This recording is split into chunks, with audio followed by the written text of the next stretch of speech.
Yo guys, what's up? You guys having a great day today? We're gonna do something different. So we're on Cata, and we're gonna start. So basically the whole option that won in the end, since I last looked at it, I believe, was the Kalimdor option. So we're gonna do a Tauren and Kalimdor. Now, I'm not sure what class to play. We're gonna play, well, you can play Tauren Paladin now, can't you? Yeah, with the, whatever. So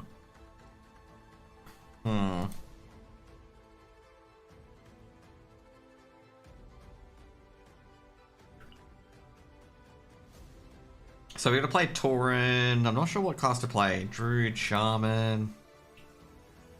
I think what I might do is play Shaman.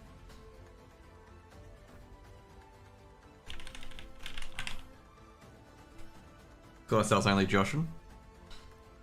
And we're gonna start Cata, okay?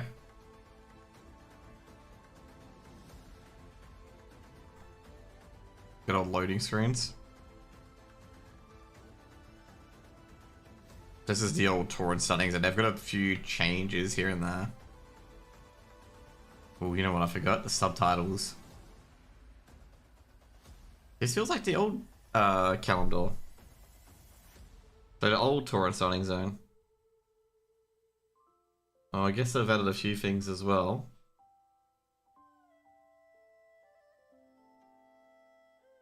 Oh, it's got the Flight Master there as well, so yeah, definitely this is the Cataclysm. Alright, never mind, now I see, yeah. So remember this back in Classic, I've actually only ever played the Tauren starting zone in Classic. I've never actually played it in Cataclysm. Do you guys believe that or not? I've never actually played it in Cataclysm. Hence why we're doing it.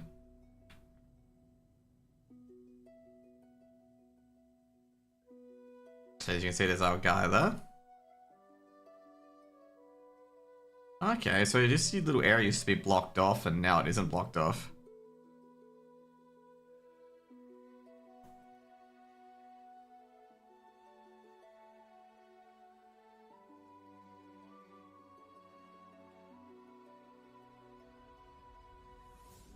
I usually play, you know what, I'll play 0.62, okay, cool. Cool. Okay, what we got? Yeah, quest objective, quest here, quest objectives, or blizzard objectives. Okay, cool. And TomTom we can put elsewhere. Oh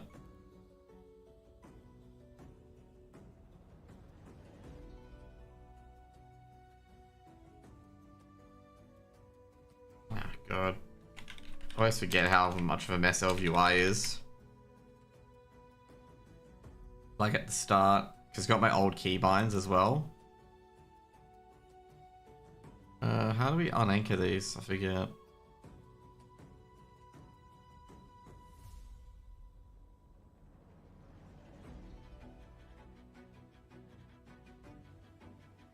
I think for Questy in particular, we gotta...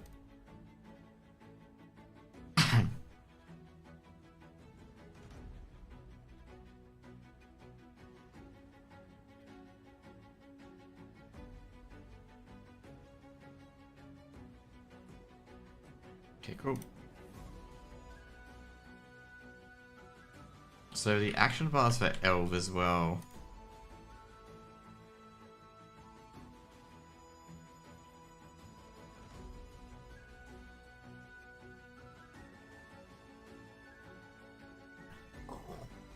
So that one's a 4, yeah, 1 Pero, yep.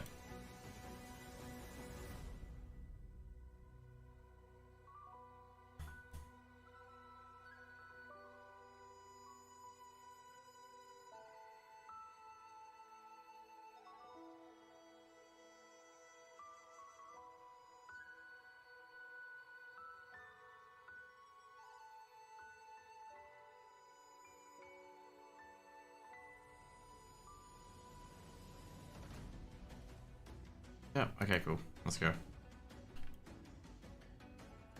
I've already got our camera thing already involved. Okay, cool. So this gives me all the rare fingers as well, so you know where the rares are. So the rares are kind of important because they give you equal to everything. So I think this level 1 is, yeah, we gotta go to our place in the world. Cool. I always refer to it as our place in the world, but it's not our place in the world.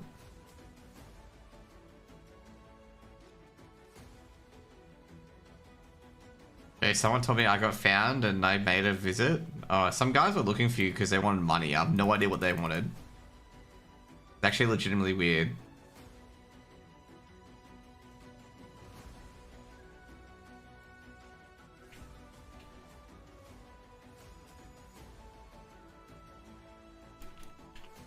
The new lightning bolt animation.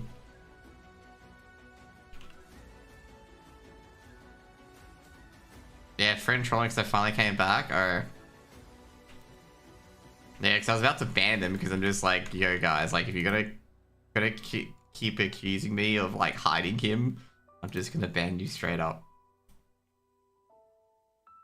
Got a new place of finger? Yeah, that's what I said. Like I've not talked to him. He's in like Spain or some shit. Didn't come around in the channel for a long time.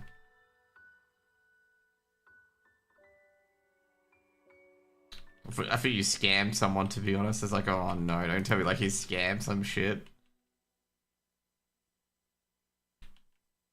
I don't know how they found out that you were a mod here, to be honest.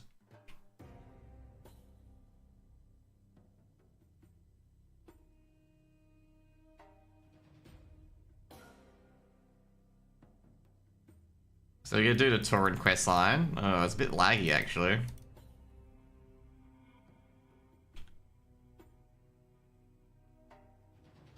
Our tribe and prison, so great.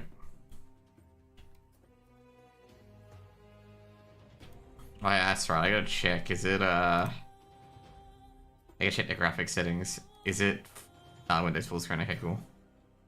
Alright, I know we're gonna check.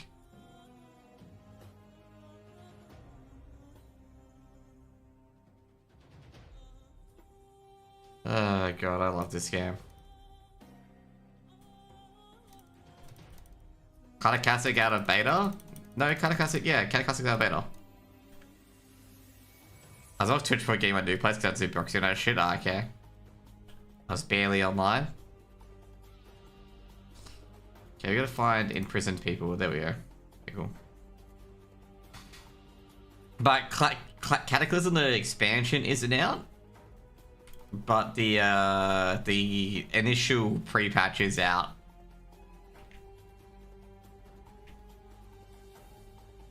So I'm like playing these new zones, but I won't be playing like any of the like, you know, I won't be playing expansion. I don't think Cata was a really good expansion. Okay, I'm just gonna put it out that way.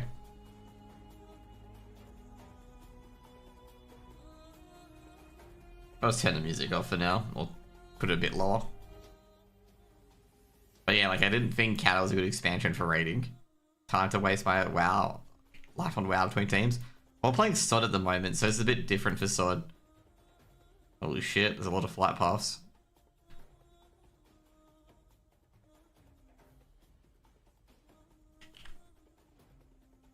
Where are we going? Back to the camp? Okay, cool. Just checking like the levels of zones. Oh, they don't have them. They don't specify which zones or which level. That's not very good. I've got the fucking mop ones where they go like 84 to 90.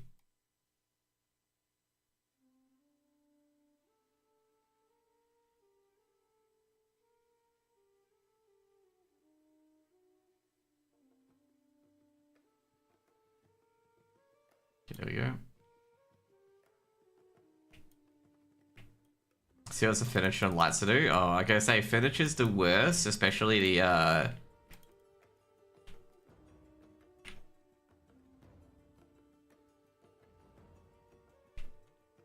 especially any white goods, because they're annoying. Like you need 2 people most of the time.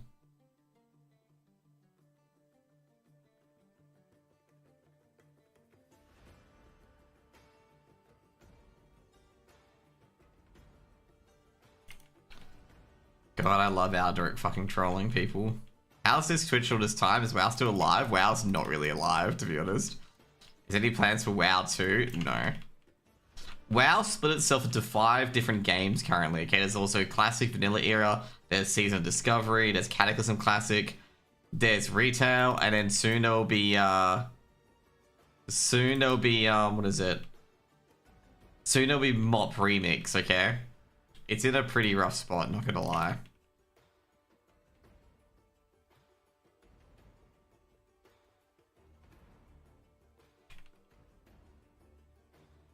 Also, we've had the geniuses at people who don't play WoW anymore. I'm trying to find new ways to fix WoW. Okay, Johnny, you enjoy this one. The biggest genius, you can probably guess who this is, like, from what they said. They said WoW will be fixed by bringing 40-man raids back, deleting all add-ons, and having no DPS meter. So deleting all add-ons. I forget the third one. Okay, I forget the third one that was mentioned. Oh, and bring back the WoW like game back to its old roots of only having 10 spells. Okay, can you guess who said that? Okay, I'll give you 3 guesses on who said that, and I reckon you probably get it on the first one. Okay, I reckon you'll probably get it on the first one on who said that. Actually, then again, you haven't been online that much, so you wouldn't know. But you know what? I have a bit of faith that you would know who would say that.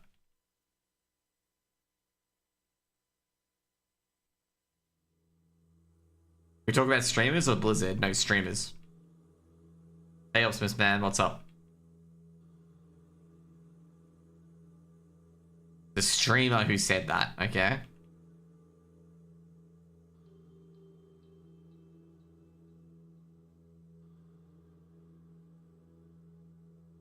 It wasn't Blizzard, just an FYI. If it was Blizzard, it would have already happened. Oh, so basically, okay, let's just fix that up. Okay, Asmongold said that, by the way, okay? So I guess you got it in the first guess, okay? You said only Asmon, okay? Asmongold was the one who said it.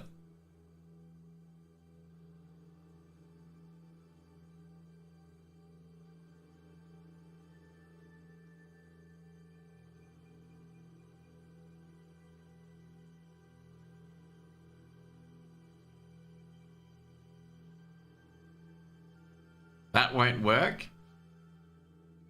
The worst part is he's like, oh, just normal people would like this. I'm like, bro, your experience of normal is not everyone's normal, where you can get 59 people to get to a raid.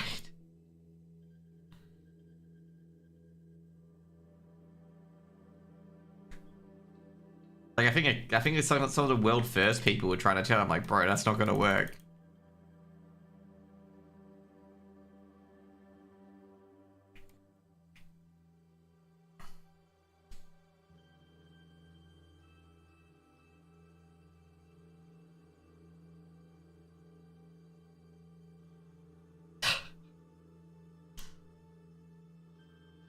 A feed of evil, okay.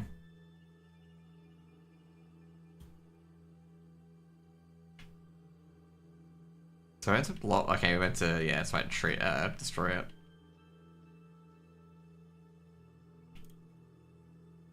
So in this game, by the way, in this quest, oh shit. Use the torch. There we go. Go run for your run. I play WoW too. Don't know if you get me years, but I don't. Yeah, it's like the same old shit and the same old mechanics and whatnot. Okay. Season Discovery is a bit different. Like, Season Discovery is very different, but then it just all became the same, which was really sad. Level 26 Rogue. Are you enjoying the new zone so far? We're gonna get 2 kills here, by the way. Yep, there we go. To be fair, I'm not sure if I was gonna go. Like, if I got Eastern Kingdoms, I was gonna go to Hillsbrad. By the way, Hillsbrad's very fucking funny. Like, Hillsbrad's so good. Like, Hillsbrad is one of my favorite zones in Cata. With the entire dumbass and Johnny quest. Questing level up feels too easy. It's designed to be too easy. Like, that's deliberate. Because, like, questing used to be really fucked in Classic. And a lot of people didn't like that, okay? There we go.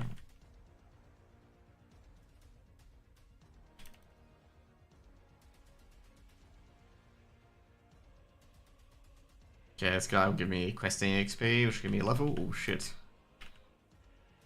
Can I heal myself yet or not? There we go. Okay, cool.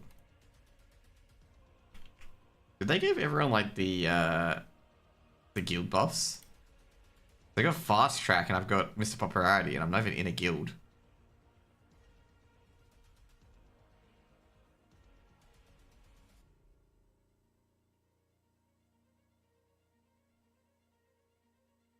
Interesting. I guess expansions and leveling up. I guess expansions still profitable for Blizzard, so doing WoW 2 very entirely. They've revamped it again in Dragonfly, as far as I know. Like they revamped it again. Like they've changed the layout, but like not the what is it? They haven't changed like, you know, anything that goes with it effectively.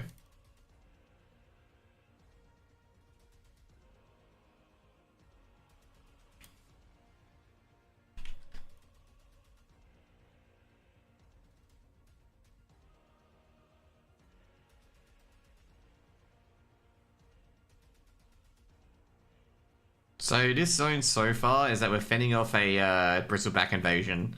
So this area used to be back in the day is that you just killed a bunch of plane striders and then you can go into here to kill some bristlebacks. Well, the bristleback people have invaded, okay? And that the Captain Nash is barely fighting it back. And also the Cataclysm shattered the pathway here, so now you can exit via here. This used to be a very chill starting zone, but now it's not a chill starting zone. There you go.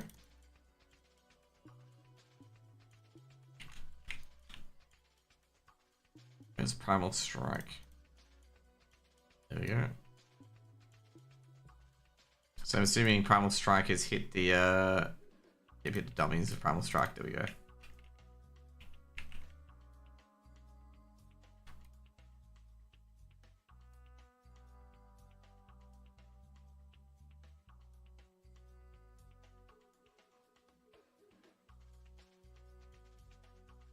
There we go. Awesome.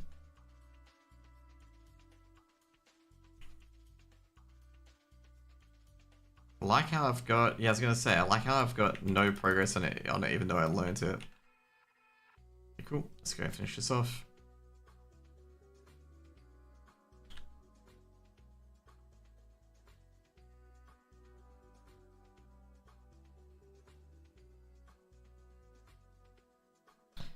But yeah, like, we're not sure if they're ever gonna do round 2. That's the big issue at the moment.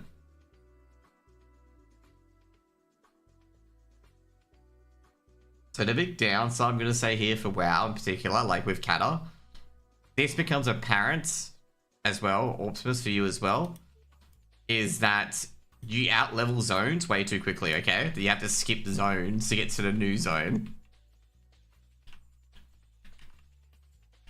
Because they had to change that in I think it was either WOD or something like that, where like you could continue leveling up the zone that you were in.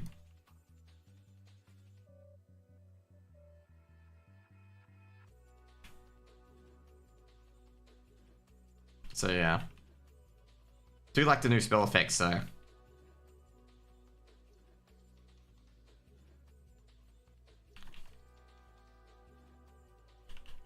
And it's re-releasing yeah, they're re-releasing Cataclysm. I don't understand that, okay? I don't understand that.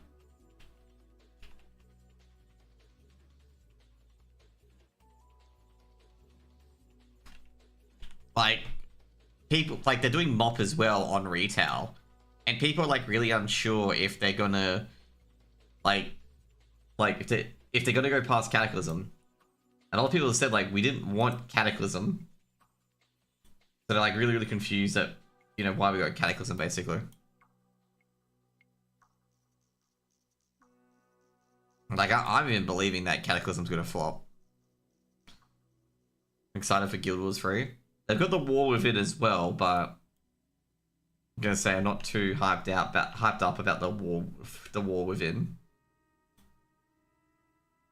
I'm gonna be brutally honest. Oh, we got another bag. Yes, we do.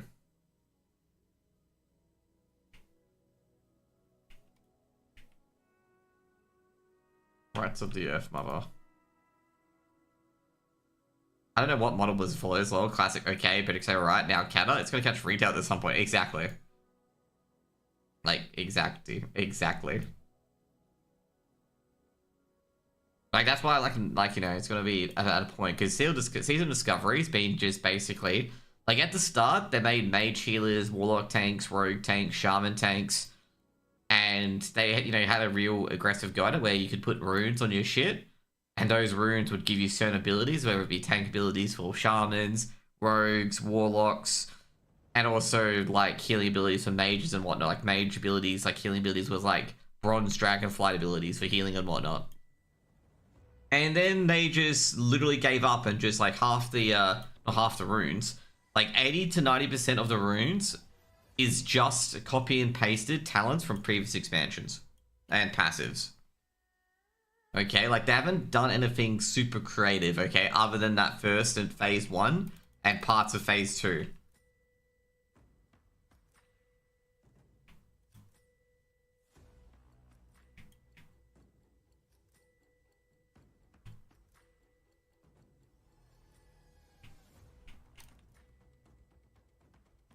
There we go.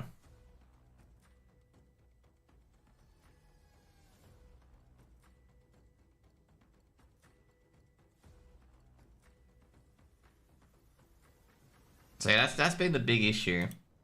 Is that in phase 3 and phase 3 and some phase 2, like the new runes that you could equip to, I think it was like wasn't legs, I think it was like belt, oh no, belt and braces. Oh, was it belt and braces or belt boots? Belt and boots, and it was just like there was no like new tank abilities for any of the classes that were made tanks, and it was just like passive talents that you had in like WoD or warlords and stuff like that, and you're sitting there being like, this ain't good, like, at all.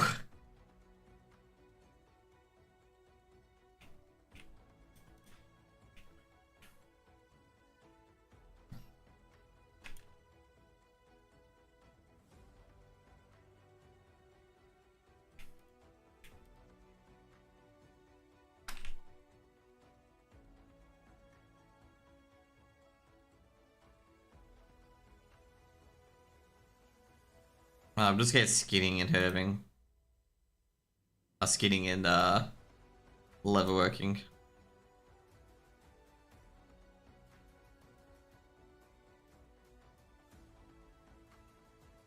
Good for shamans.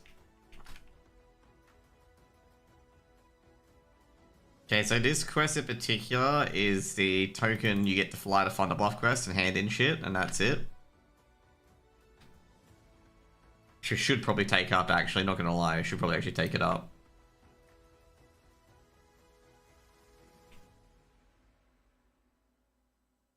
Yeah, let's take it up. Let's put the half-stone here and take it up so we can just half back right away.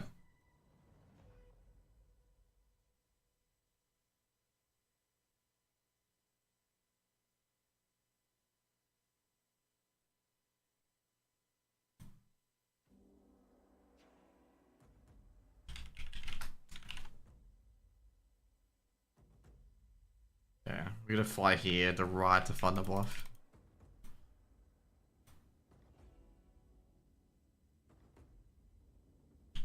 Yeah, a bit surprised that Questy don't provide like the leveling zones for the Barons and whatnot either.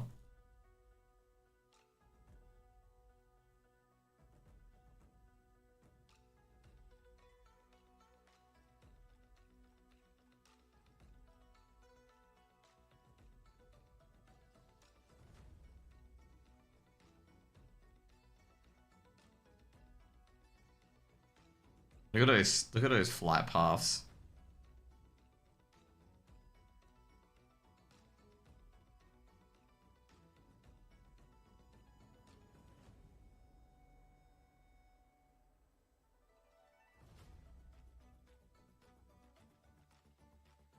TB hasn't changed much at all.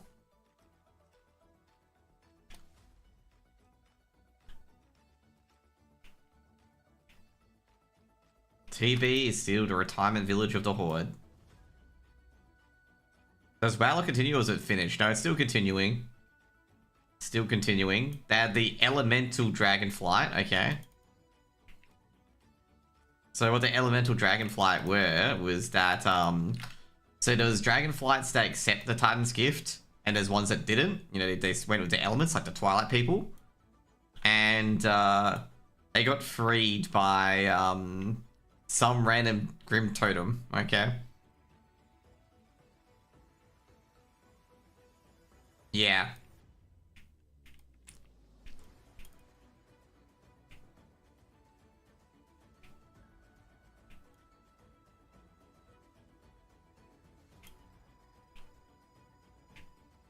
And pretty much like the dragons were being bad for a second and one of them turned good because they realized what the other one was going to do, kind of thing. Oh shit, can you buy a tabard yet? Dude, I'm not rich enough to buy a tabard.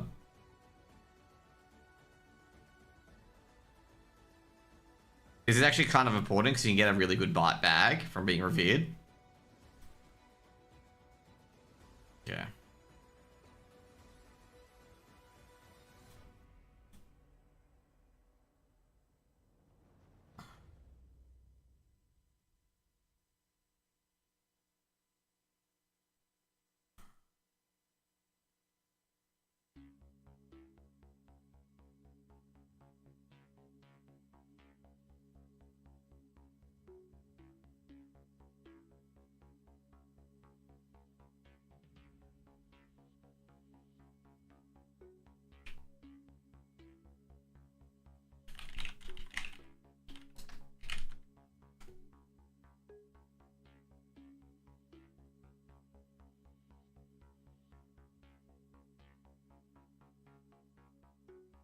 Okay, let's go.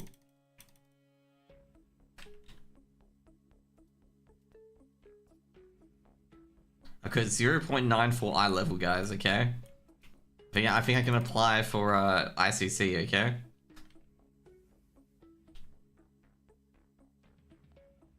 Yeah, shit, where's the class trainers?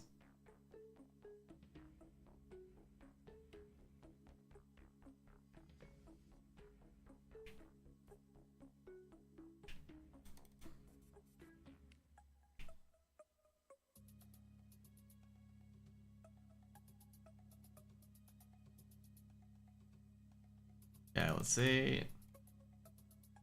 So we're killing harpies. So we got gathering lever, which I'm not sure where they are.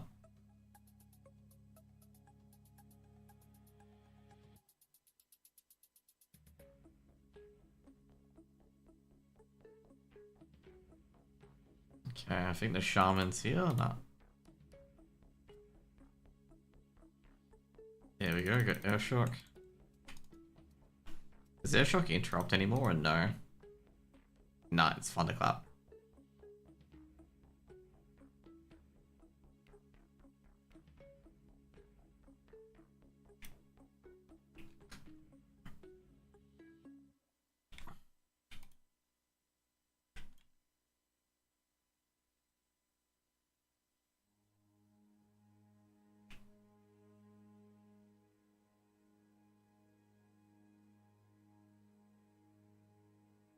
So if you don't know, this dog is a reference to one of the Make-A-Wish dogs. Like I think Kyle was his name. He always loved dogs, and I think he passed away the kid. This is like 15 plus years ago. That's why that prairie dog exists. There's a quest line that involves this dog as well.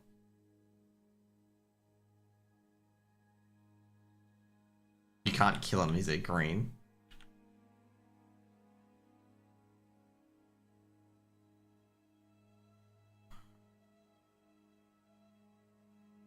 Here we go.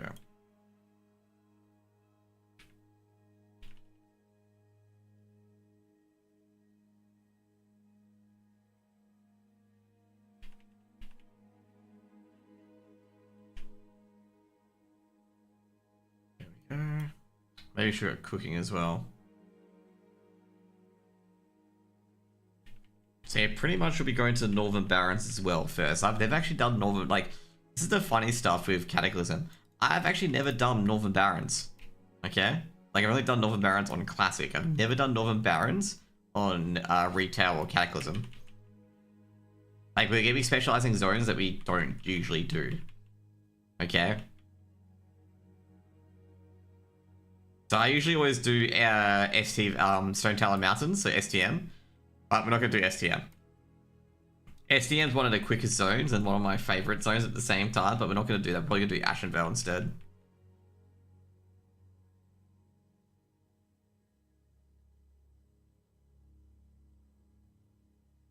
There we go.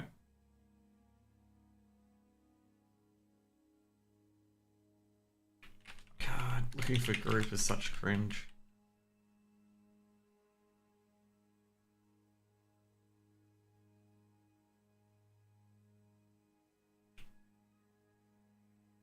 Strength in the Earth is, yeah, Strength in Angie, right? Yep.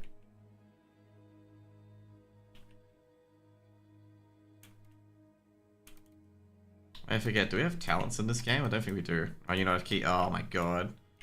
Gotta get a skinning knife. Good profession start by me, okay?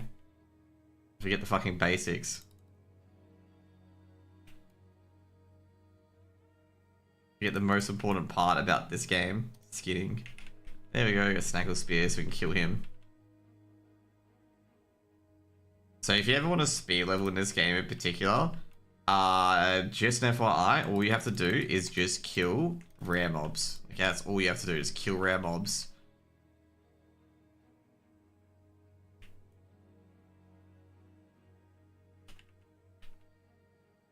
Like, every rare mob in the game gives you a equivalent to EXP. And it's just insane, like, how easy they are to farm.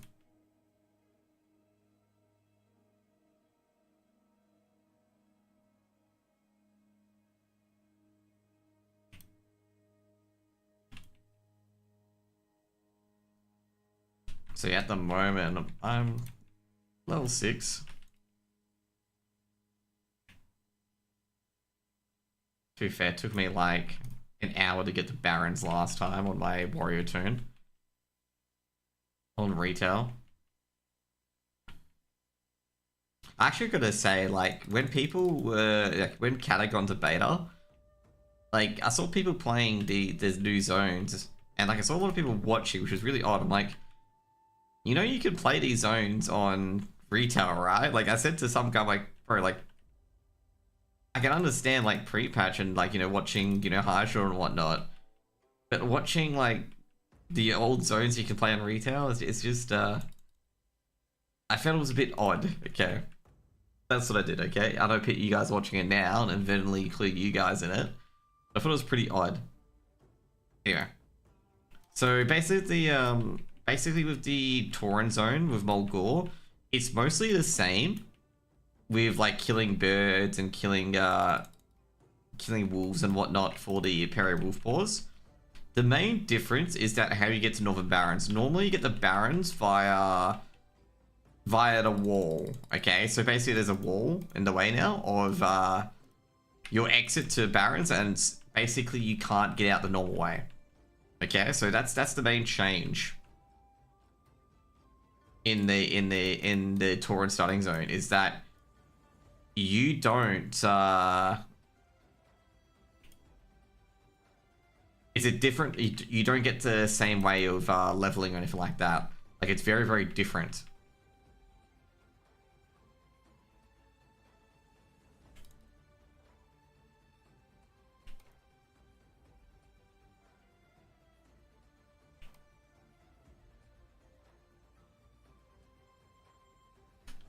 So normally in the zone, you would just go to the Barrens through here, and you'd go up to the crossroads. Like, you get Camp Torojo to the crossroads. But in Cataclysm, Camp Torojo got burnt to the ground, and the Taurens built a giant wall around it. So during this storyline, so what happened was that the Alliance attacked all the way up to Thunder Bluff, and then they had a peace treaty, I believe, okay? Like, they called a peace treaty so that the Alliance will retreat from Thunder Bluff. This was like over Cairn dying, I believe. Let me find it, okay?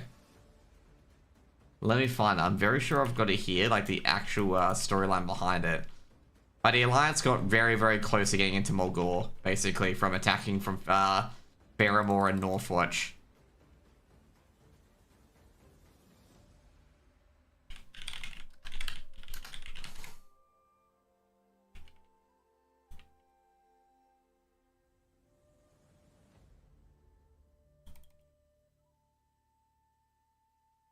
Okay, yeah, that's right. It was actually over the, it was over Garrosh. It was a civil war between the Torrents, and the Alliance almost took advantage of it.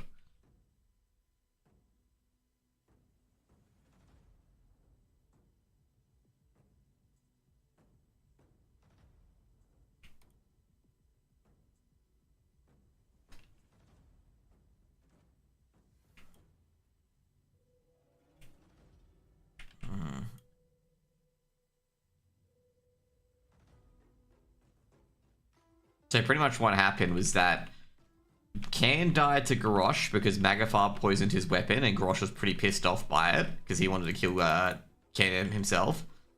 And basically, he exiled her.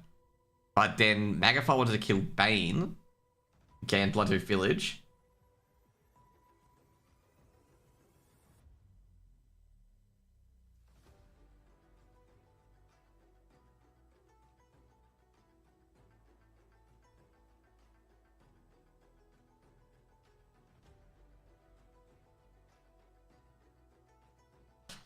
And yeah, basically what happened, the Grim Totems took over Bloodhoof Village. And they also took over a few other areas as well. Just reading this off. And yeah, it turns out they need the Alliance to stage a coup to get Thunderbluff back. So it was a very, very interesting time.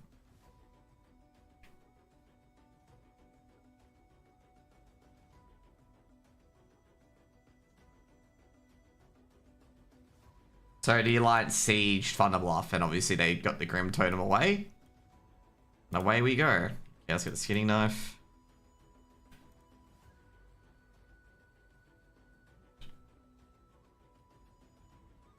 Another red pouch. Oh, Planestrider Talons. Oh, that's right, we handed it in. Yeah, cool.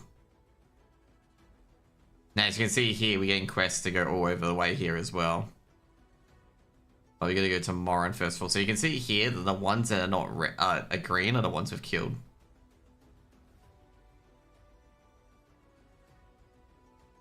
We got the package of 5 lights, and we're waiting for the mirrors to the bathrooms. Oh, jeez.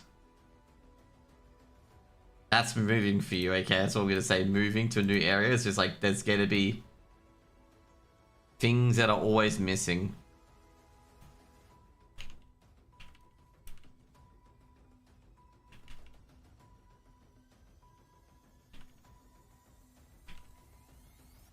Another good old shark.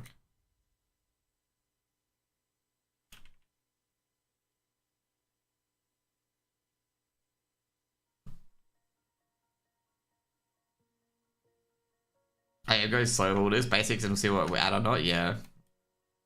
Okay, I probably assume that you're going like, you know, you're taking it as it goes. Like, you're not like freaking out if you miss anything or anything like that. It's just like, yeah, you know, shit happens.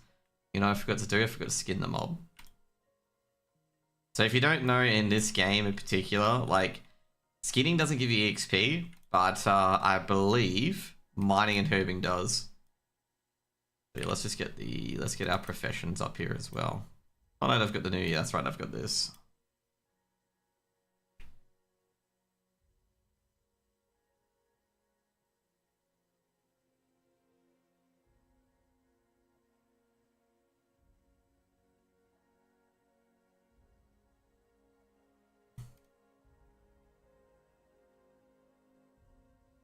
Am I level 8? No, I'm not level 8. You know the sucky part I hate about Cataclysm leveling before, I think it was, I'm trying to think what expansion it was, where you learnt things as you leveled. I'm trying to think what expansion it was, okay? Oh shit, RHA is up.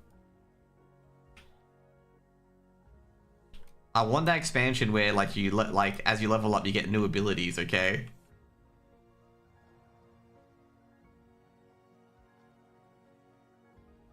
I should have Earth Shocked in first for the slower attack damage. There we go. It's another quest EXP. And you also keep getting more pouches, by the way, okay? Look at them pouches. Also, if you notice as well, there's no detect magic. As you notice, you can see all the buffs on these guys.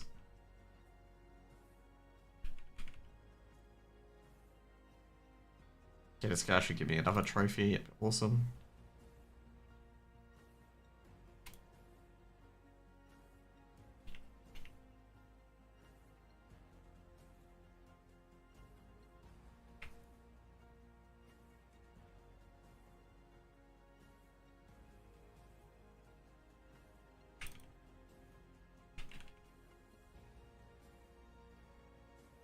Also with casting as well, Johnny, I'm still at the same area with casting.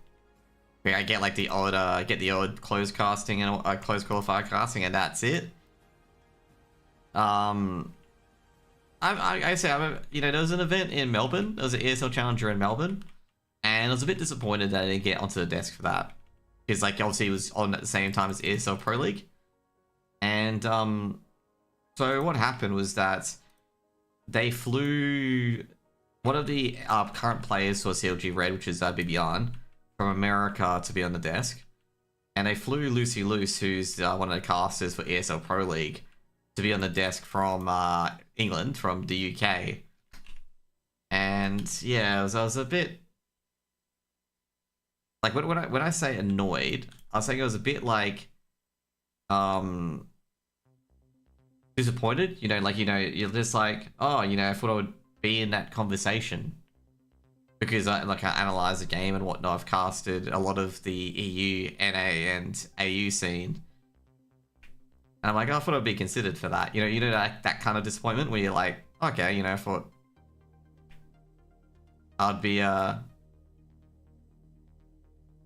like in that conversation because I do a lot of casting and whatnot. But yeah, you still go to DreamHacks. Yeah, I go to most of the DreamHacks. It's not the one... I went to the DreamHack Melbourne, which is where ESL Challenger Melbourne was. I'll still be going to the winter one. Like, fortunately, I'm going to say right now, you know, I've got a pay rise, like a lot of pay rise in my jobs. Where I said previously where I had to pick and choose which cons I go to. But I've got a lot of pay rises at my job, and I've got a new job as well, like in a more senior role, where I can still go to conventions and whatnot and still repay my mortgage. Even with the interest rates going up. So yeah.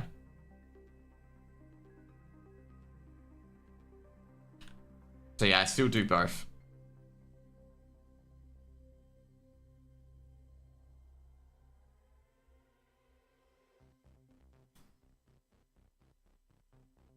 I'll be definitely going to this year's. I've already purchased Stockholm's already. I just need to make sure you get a hotel and flights. And I think I got PAX. I'm not going to BlizzCon this year. Or BlizzCon doesn't exist, actually. The TwitchCon I never usually go to. Like, it's always just after end of financial year. Or, like, I think this time around, I think it's just before end of financial year. Which is really shit for me. Because I can't, like... It's not that it's usually frowned upon. Is that I just can't book leave. During, like, you know, it's very hard to book leave during that time. Like, I saw the odd one to get this one just fully paid. Ooh, nice. What am I trying to say here? It's just with, like, financial advising, like, end of financial year, like, doing stuff in the last few days could be important. Like, a few clients may have to do things in the last few days. Even if I, you know, at the moment, I'm just preparing all my clients to get order contributions and stuff like that, so we're not rushing at end of financial year done now instead. There's always going to be ones that are just behind, okay? Like, they're just always going to be behind. And it'll wait till the last day, and that's why I can't really book a trip until the week after, generally. Like, we had a few clients, like, you know, last year in particular, where I was, like, working hard, even on that last week, to get stuff over the line. So, yeah. fully paid, yeah, that's really good. Like if you got it, like I can say right now, if you, I say to a lot of people in particular who are like in their like early 30s or mid 30s, if you've got your mortgage repaid, like you're doing a very good job, especially in Australia, given how fucked our mortgages are. But it's like you're doing a really good job because now you've got like 30 years of no mortgage expense and you can really build wealth. Like, you know, it's a really good spot to be in. It's an enviable spot to be in that your personal mortgage is repaid. Now, I know like a lot of people in Australia in particular, I really hate this sector as well, the property sector, where they keep spruiking that you should always like, you know, invest in property and like gear yourself to the max. And I'm just sitting here being like, bro, if you gear yourself to the max, you can be so stressed if any interest rate goes up.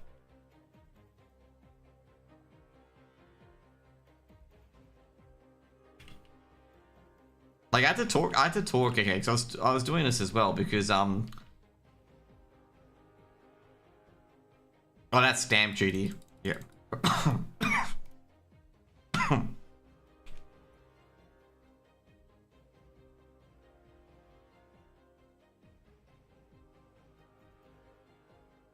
Ooh. It was funny back in the day with Australian stuff in particular.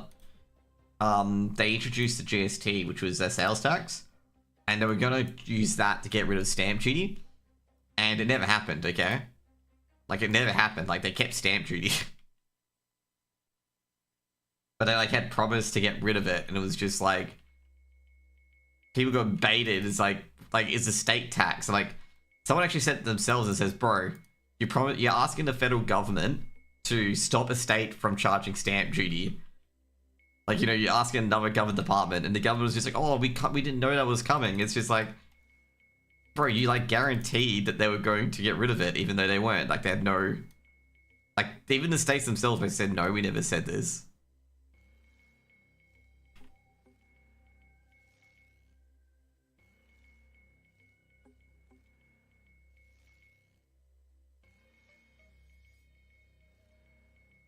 There we go.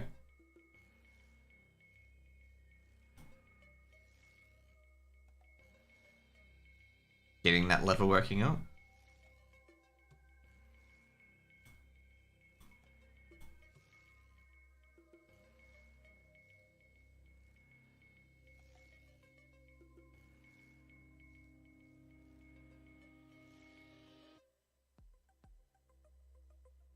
But overall, that's how the, you know, my stuff's been going at the moment. With the, like, casting and whatnot. It's just, what would we say? Like, I'll just say, like, you know, it's going, in some places it's going somewhere, but others is just like, I don't know. I'm just gonna say I'm just more frustrated more than anything. You get what I mean? It's like, you know, what can I do more? And, you know, I'm just trying to find ways to do more, you know? Swift rage, indeed.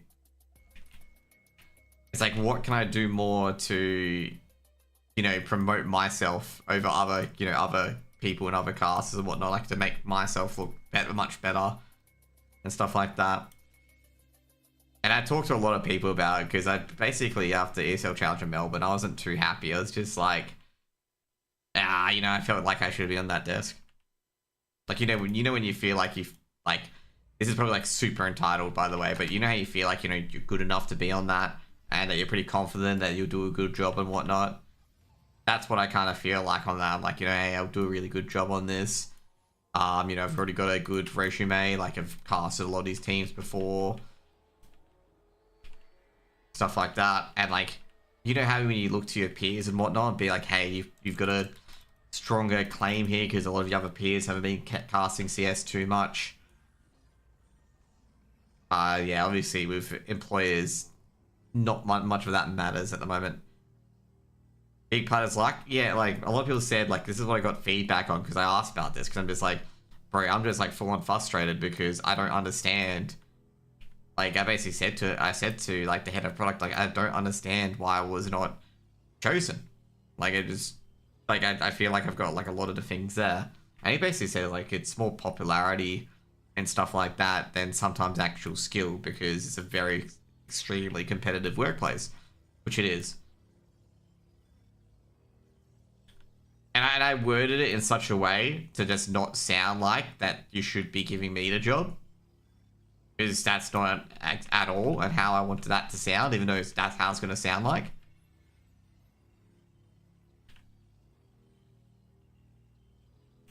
And that's how people who, like, you know, they'll justify, be like, oh, you're just, you know, sounding super entitled. It's just like, nah, like, I felt like I could do a good job in it.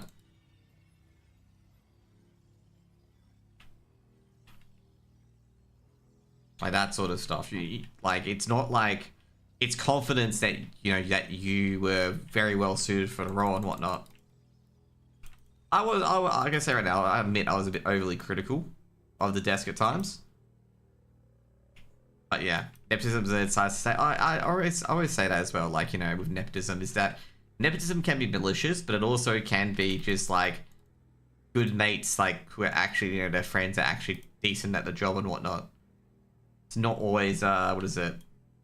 It's not always deliberately to keep you out kind of thing.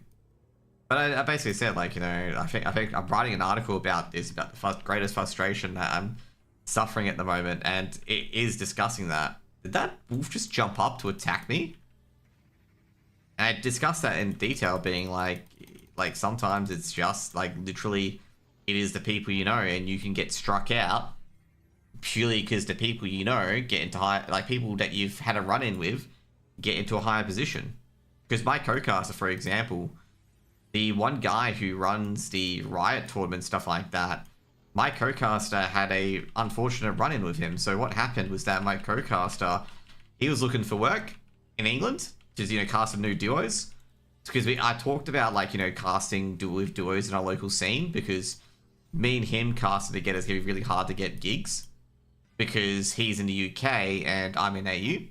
So I'm just like, hey, let's just look for, I didn't suggest the idea, but I'm just like, you know, hey, we should look for other duos to cast, because if we want to cast, like, other games and whatnot, you know, maybe hard to get an AU and a English, like, you know, UK caster in the same boat kind of thing.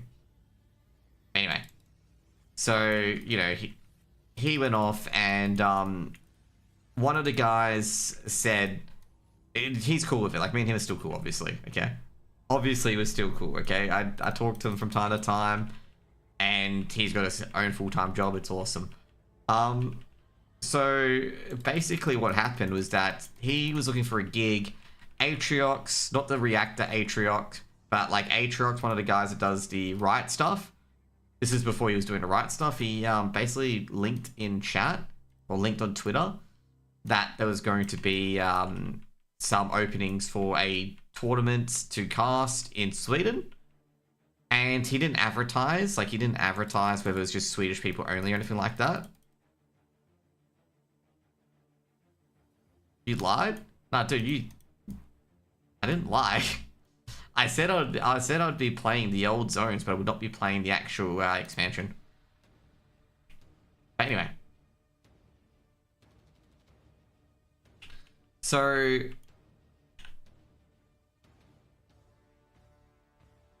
what quest am I doing?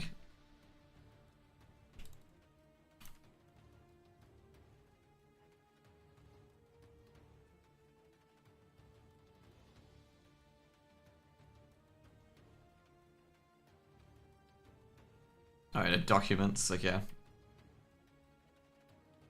Shouldn't the documents be shining?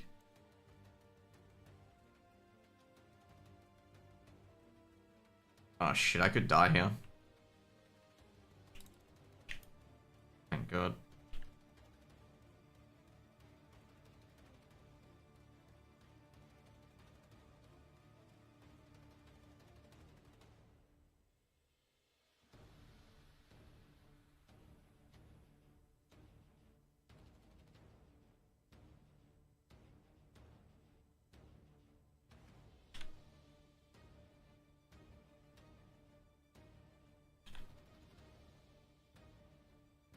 So where are the documents? I guess the documents are inside here.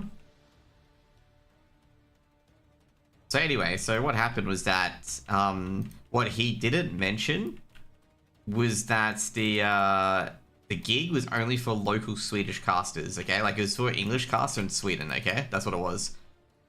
And he didn't mention that at all. So my friend at my he applied, and he was just like, okay, you know, I'll apply, we'll see what happens. And then basically he responds to him being like, oh, it's for Swedish people only, didn't you read?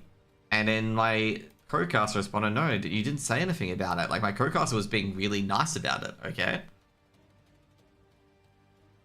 He was like, no, I didn't see it being read, like, you know. And so basically another caster joined in and started like making jokes at his expense that he couldn't read or something like that. And he was like really, really confused at this stage. He was just like bro, like, he just didn't understand like why they were being such a shit to him. Like, he just didn't understand. It's just like, what the fuck's going on? Like,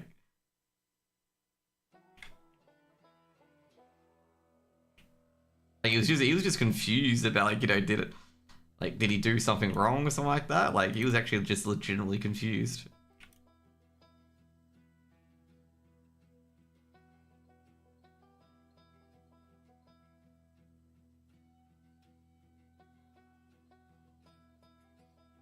So anyway, so basically, the guy blocked him in the end. Okay, like, Aatrox blocked him in the end. And, basically he tweeted out being like, what, like, don't let this guy run your tournament, basically. Like, he basically said that in a quote tweet. It's just like, don't let this guy run your tournament, because this guy was like unhospital, this guy was really like a dick to him and stuff like that. And then what happens is that, like, literally 2 to 3 months later, he gets like a gig at fucking Riot to manage their tournaments, and like Riot and like also Blast to manage their tournaments. There's just like, you're just sitting there going like, oh shit, like,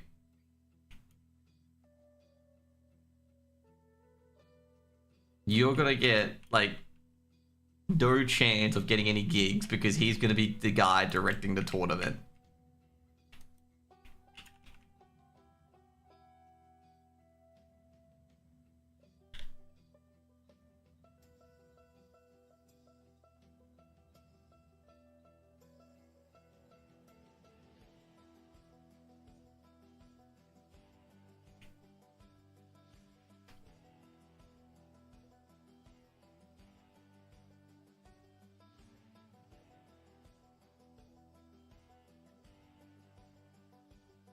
I actually have to Google where this quest is.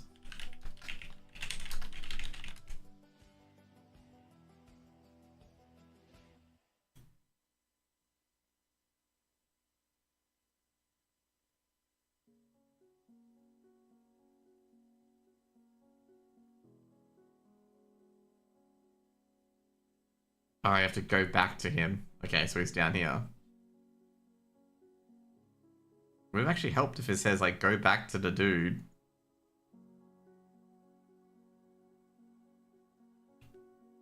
But yeah, pretty much that was it, like, you know.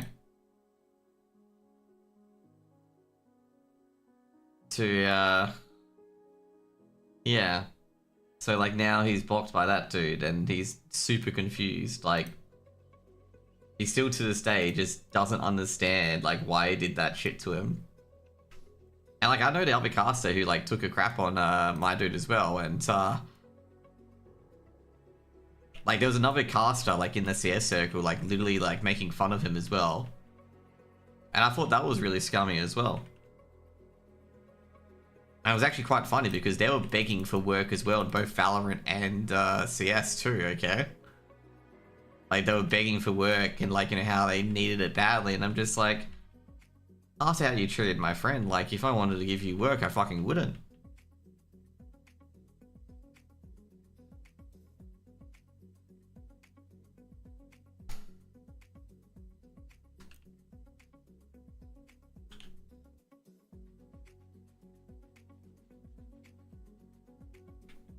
I just basically said to him, I'm just like, yes, because they thought you were a nothing caster, basically, so that's why they felt they could treat you the way they did. Like, if you were like, basically, I said if you were Henry G, they wouldn't fucking did that shit to you, to be honest. would have welcomed you with open arms.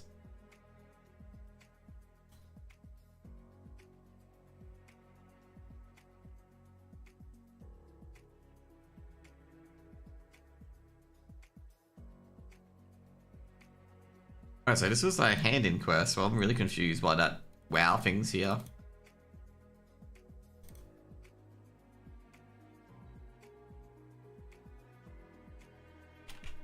Okay. Alright. Well, that's easy.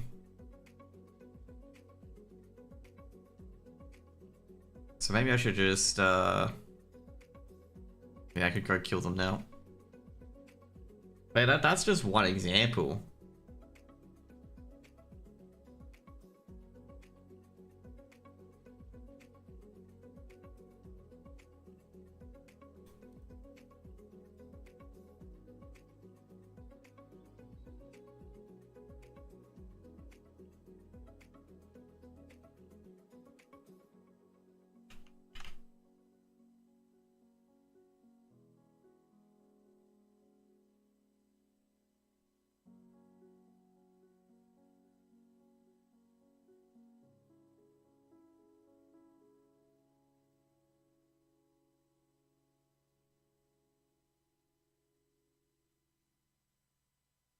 So yeah.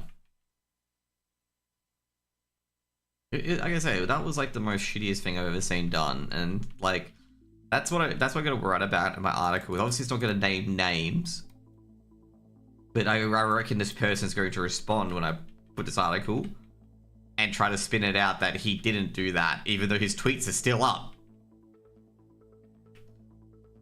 Well, actually, to be fair, I don't think he will respond to it, but like his tweets are still up of him, like him and this other caster making fun of him.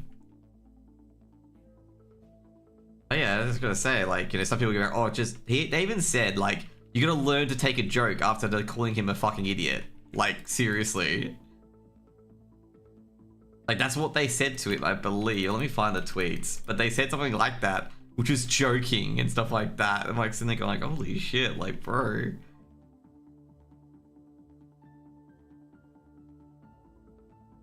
That's just some of the crap where it's just like... You're just gonna sit there and laugh at like how shit your luck can be.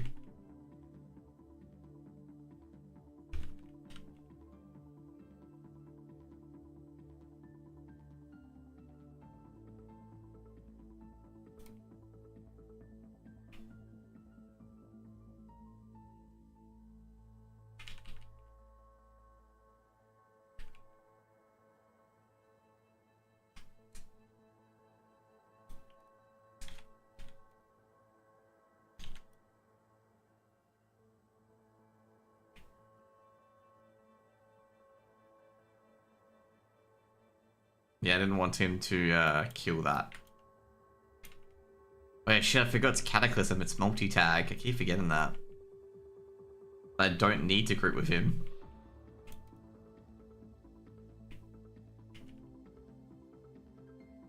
Oh well. Sharing's caring.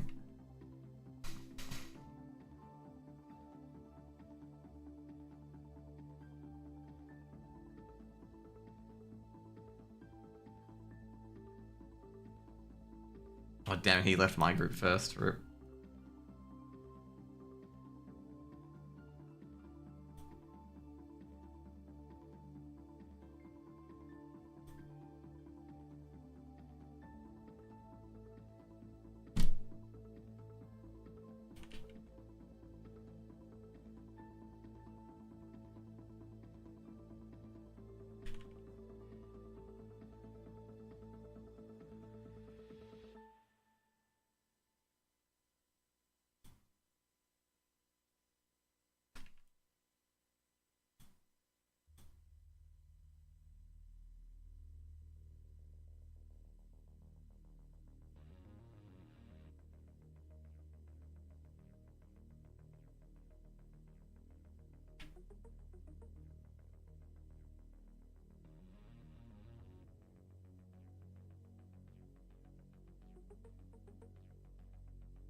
There we go.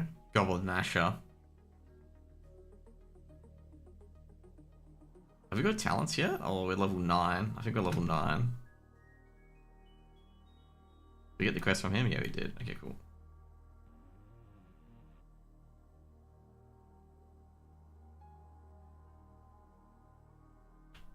What's the Hearthstone cooldown?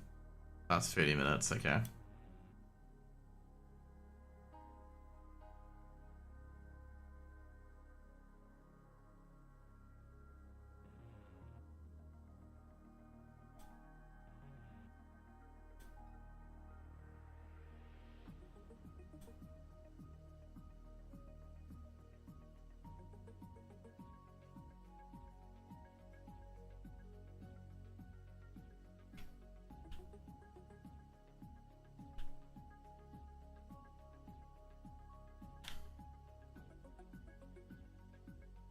Jeez, all my quests becoming green already.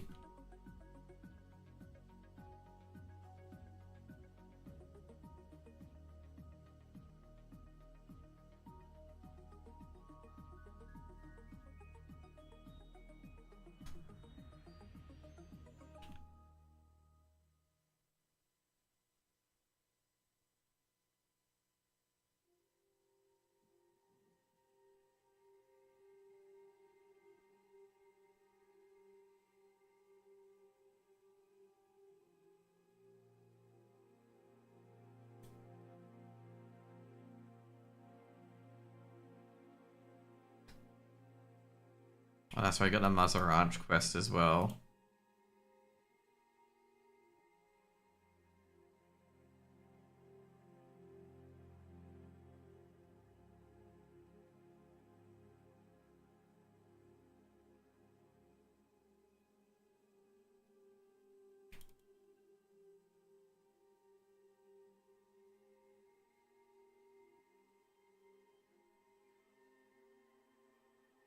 Okay, next time I get the Kyle's gone missing.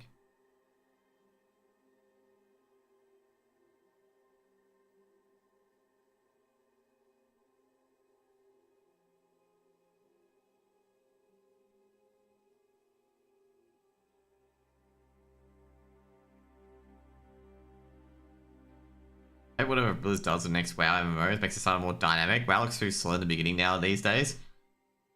They have made a new starting zone, but yeah, I do kind of agree. Like WoW is a very, very slow at start.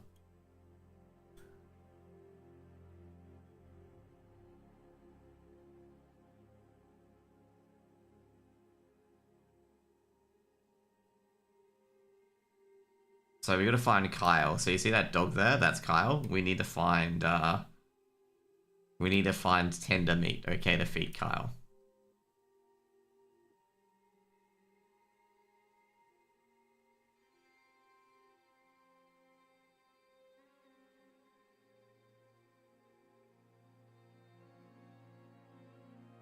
There we go. How long? I think it's got a duration, doesn't it? Yeah.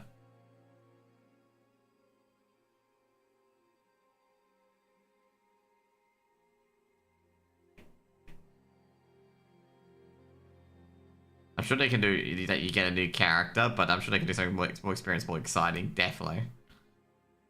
Definitely, definitely, definitely.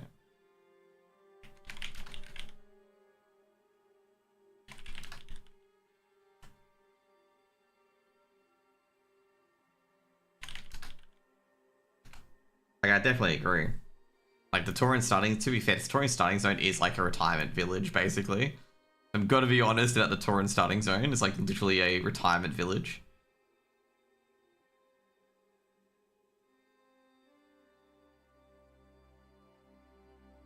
There he is.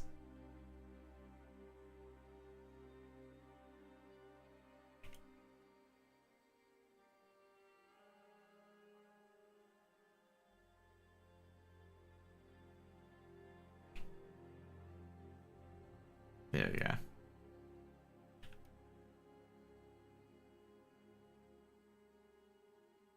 Well, it is pretty much. Like, it is a retirement village. I mean, once you get to the Thunderbluff.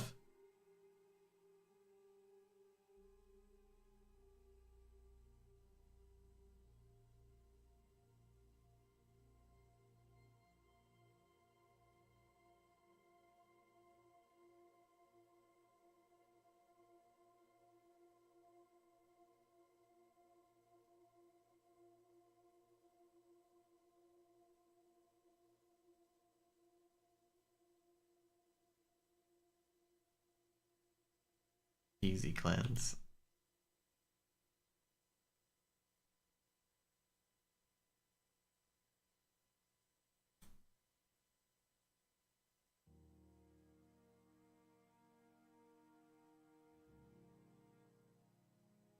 Oh, you know what I forgot to do? Once again, I forgot to fucking skin the mob I killed. Like, every time I keep forgetting to skin the mobs that I kill. Every time, and I forgot to get shaman stuff as well.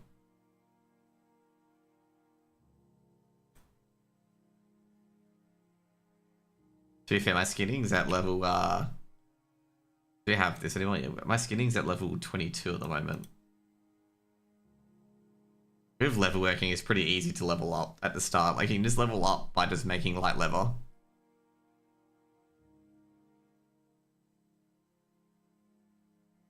Do I have vendor shit? Yeah, I do. Awesome.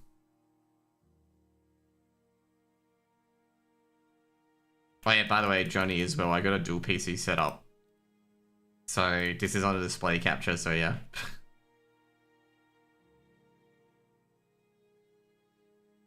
I had to do it because like CS2, just an FYI, CS2 is really, really odd. In like how it how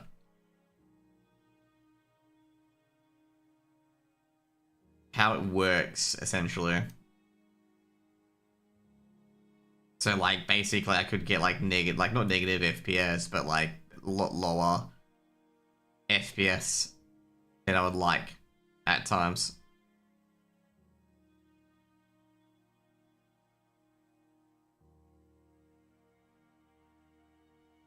I think as soon as I hit level 10, I might go straight to the Barons instead. It actually depends, like, how you get to the Northern Barons from, here. Well, it says level 12, actually, for all those quests. So maybe I'll just get level 12 before I do it.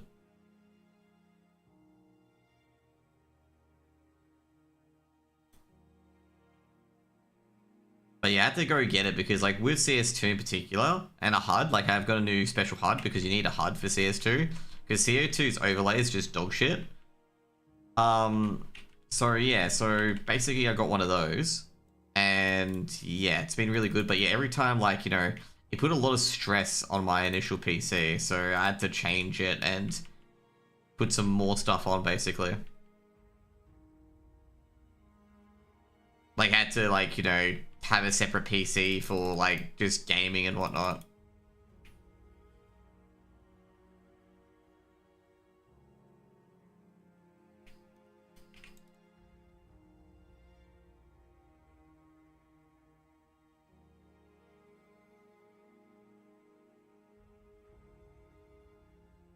As a financial advisor, do you recommend me to sub? If you want to. You don't have to sub if you don't want to. It's a personal choice.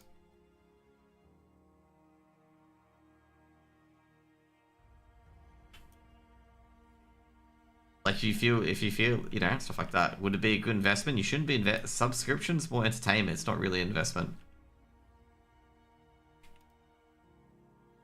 Like, if you're honestly looking for investing advice, then like, especially when you're paying for entertainment, then you're doing it the wrong thing. What do you think the return would be?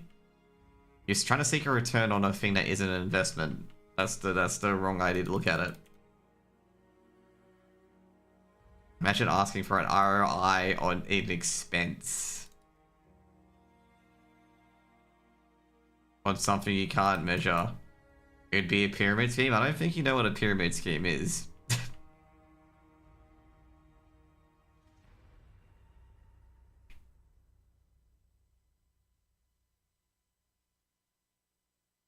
I'm calling my bank? Okay, you can call your bank.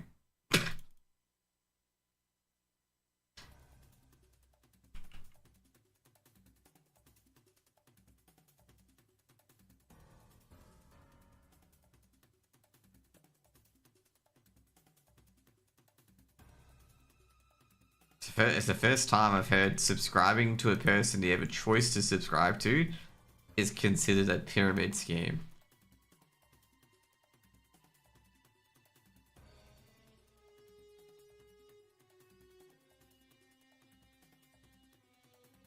Hey BFA, what's up? You got caught in the pyramid. Bro. I'm just gonna be real what a pyramid scheme is. A pyramid scheme is when basically, like, the person at the top... So a person at the top is selling a product. And the only way they can gain money is by other people selling the product, okay? And they get a commission from selling that product in particular. And they are, you know, incentivized to sign other people up to sell some sort of service that's not really a service kind of thing, like most isogenics and whatnot. And that's it.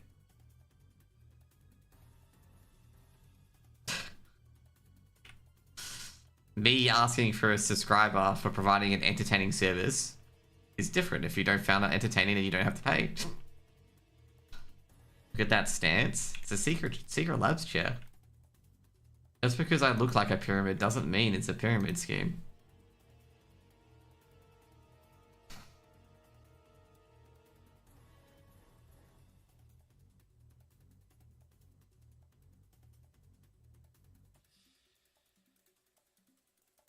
I think he's trying to say he's broke. I don't mind. Sometimes some people try to be funny and like accuse people of scamming and whatnot when they're not. Where's Mazarach? Or Mazanoche, whatever his name is.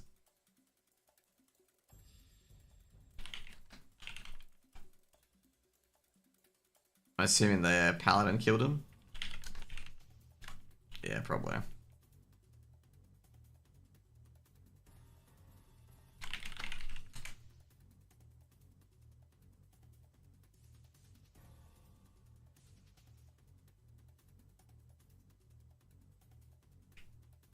It looks like a pyramid, sounds like a pyramid, is a pyramid. You get emotes and stuff like that from subbing. And you get no incentive to have other people sub. It's not a pyramid. A pyramid would be if you get monetary gain from selling the product. Okay? Right, and getting new people to sell the product for you, like a referral fee, basically. So you're taking my, people's money for nothing? No. You get emotes and stuff like that. And you also get ad-free viewing and whatnot. Like, there is a service. It's whether you want to pay for that service is the main question. He's unaware of the great Jose Wings, governor of Freequarter. Oh my god. That's a fucking long time ago. That game, by the way, I'll never escape like that shit on that happened in that game, to be honest, on New World.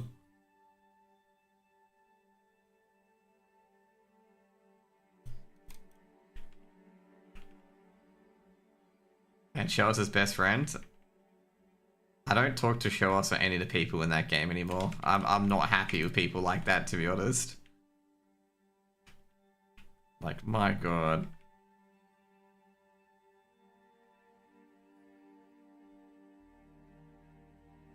You talk to me? No, I meant people as in like the people in that governor Discord. I don't talk to any of them anymore. That's who I thought you're referring to, okay? I don't really talk to any of them anymore. After that entire fucking debacle.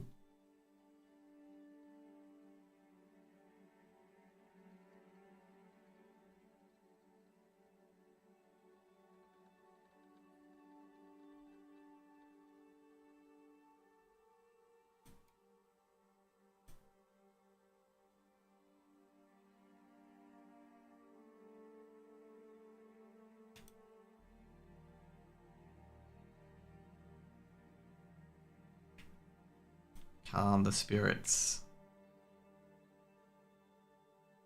But yeah, like, you know. Like I said, that was not really an enjoyable time for making content for New World. Did I show us his typos? No, I don't talk to Show Us anymore.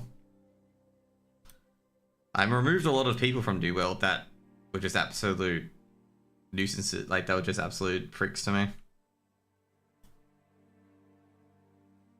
So in other words, before you went one of them.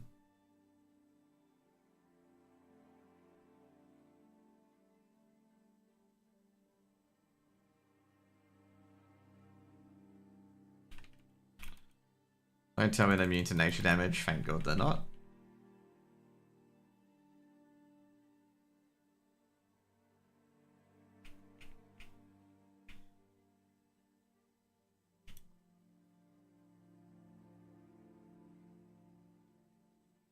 There we go, out of here. Awesome.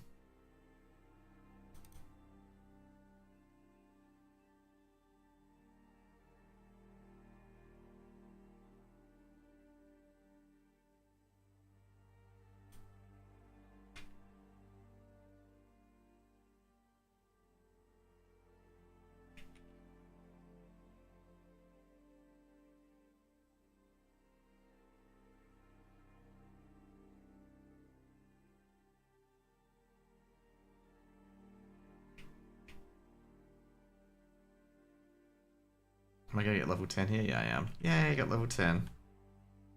And now, which spec should I play? Should I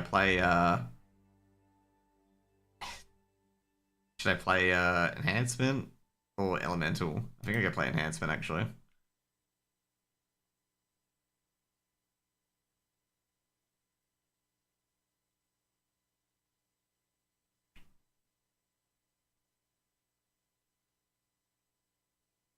Let's go. So I got dual wield, so I can use the mace as a secondary weapon. Can we? When do we learn dual wield? Well, we learn it now, then why can't we learn it?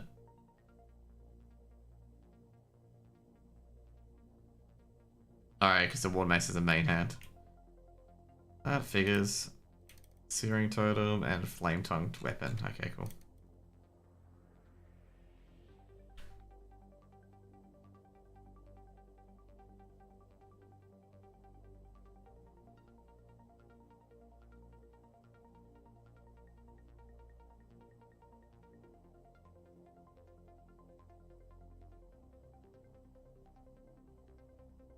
Okay.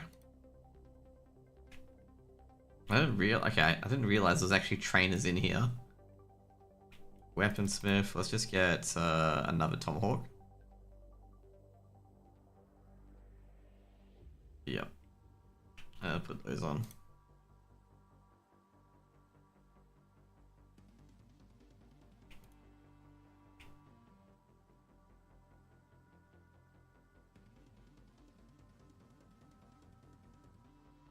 That's cool. Tank 100%. I've actually got to put double fire, flame tongue on my weapons. There we go.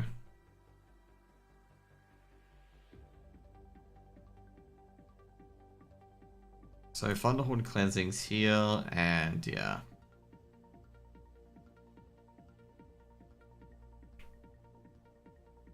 Well, I can go to Northern Barrens now.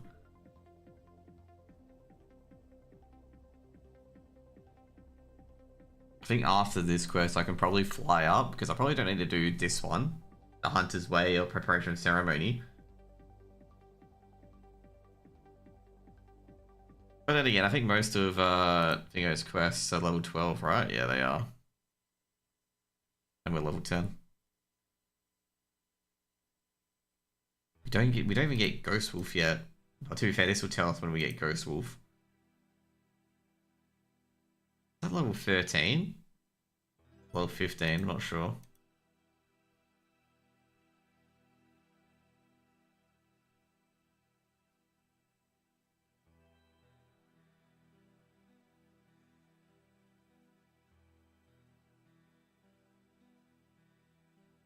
Okay, here we go.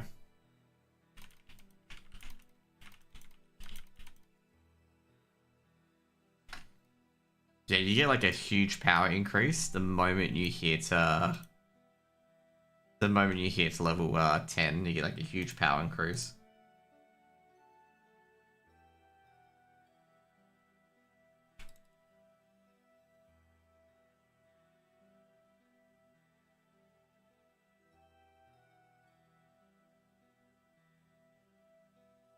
There we go.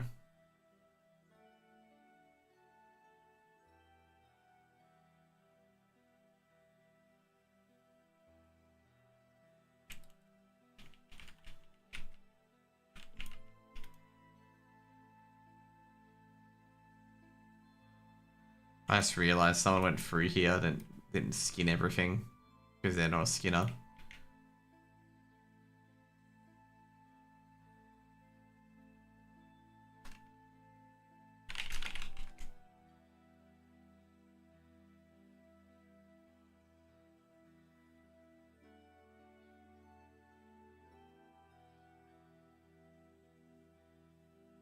Yeah, I'm debating whether or not to go straight to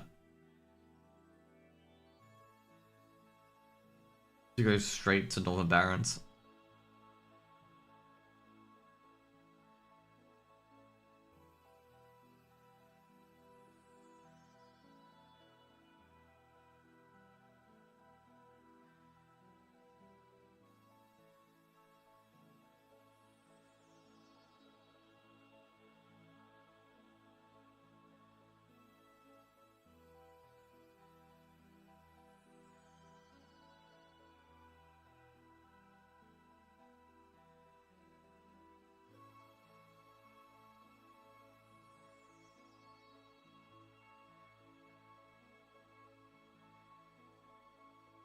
Oh shit. Can you imagine if enhancement could tank in Cata? That'd be pretty good, not gonna lie. But no, enhancement shamans can't tank.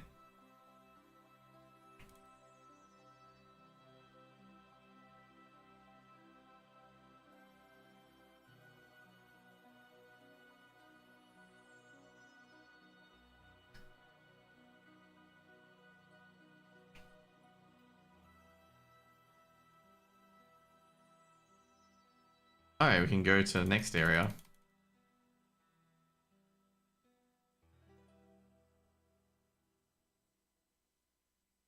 Alright, so we go down here. Sweet, that's pretty awesome actually.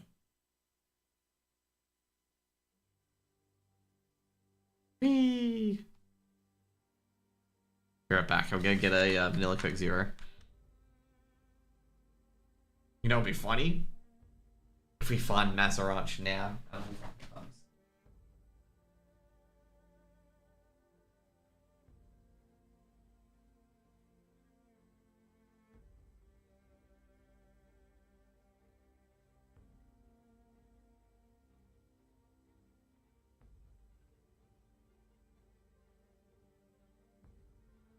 The main change we're seeing here for the Tauren area is that there's a lot of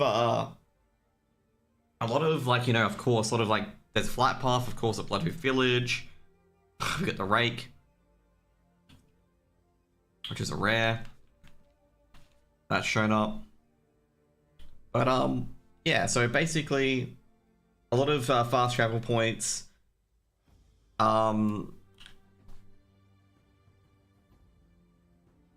There's obviously the Flight to Thunderbluff quest. The old quest where you had to kill the dwarves in Baldoon is no longer there. And that's pretty much it.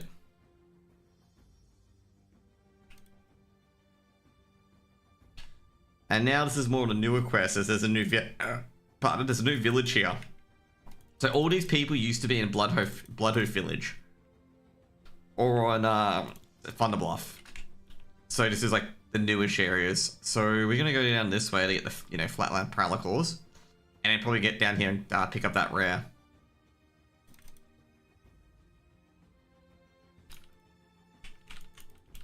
Lava Lash, cool. Of course, not 100% drop rate.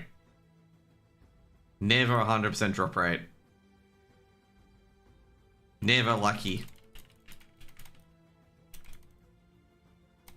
Let's go.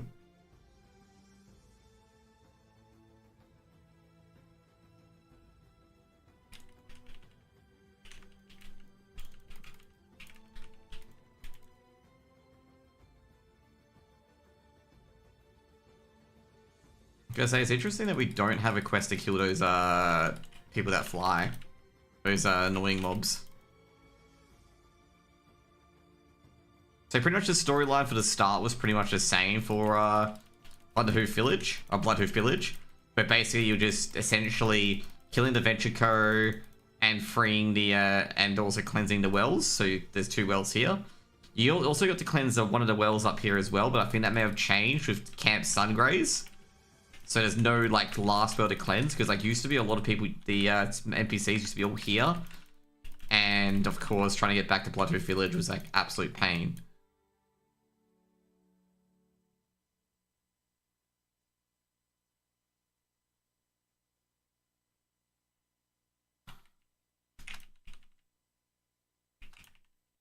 Okay, cool.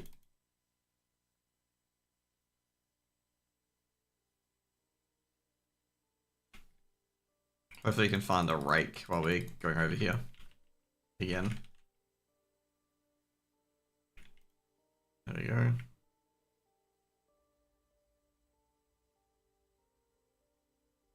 Funny enough, for speed leveling, people go to Silver Pine Forest.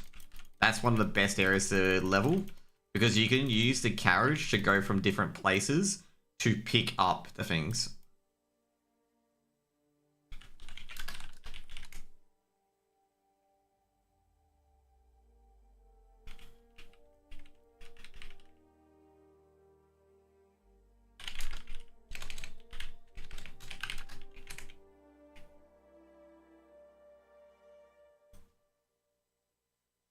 Have I got the rake right in here somewhere?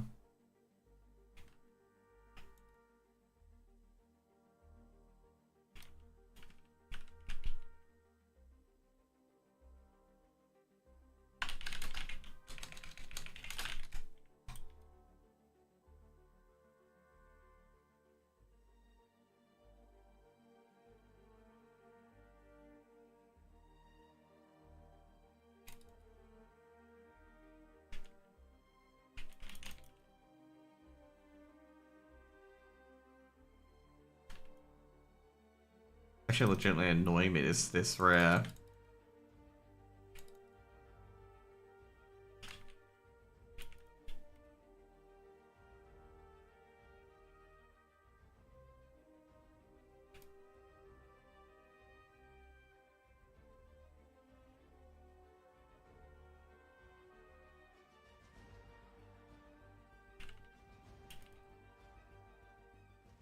There we go. Awesome.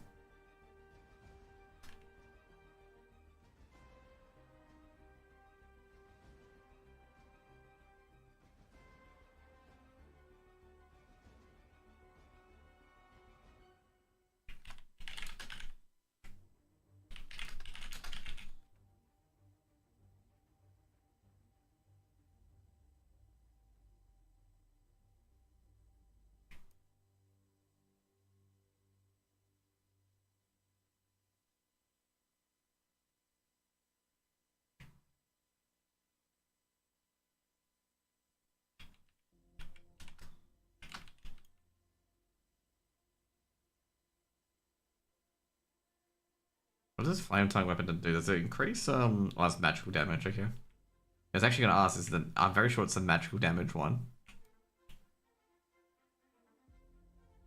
Okay, so we're gonna kill the interlopers, the sacred burial, yep. And this is where we hand in the we hand in one of the rites of wisdom here.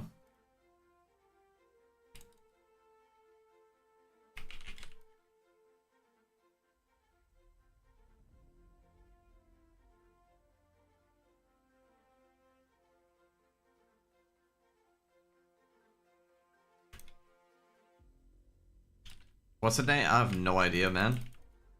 He names his kids really fucking weird. Like it's like a math equation. So like asking me to name them is just like, bro, like come on.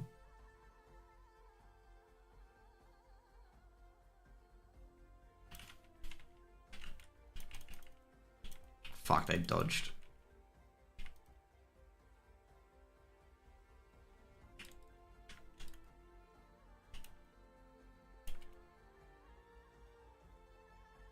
Why is CSGO so popular? Because CS2 released. And it was also just an epic game, man. An epic strategic chess game that people enjoy seeing ultra cool clutches out of.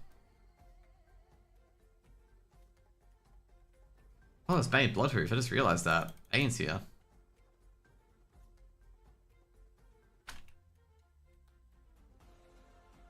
It's actually a good question. Why is Bane here?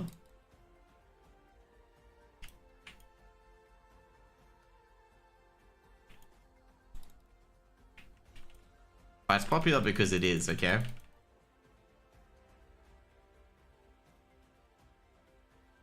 And that's why it's popular, okay? I hope that answered all your questions. That's probably because it was the one of the OG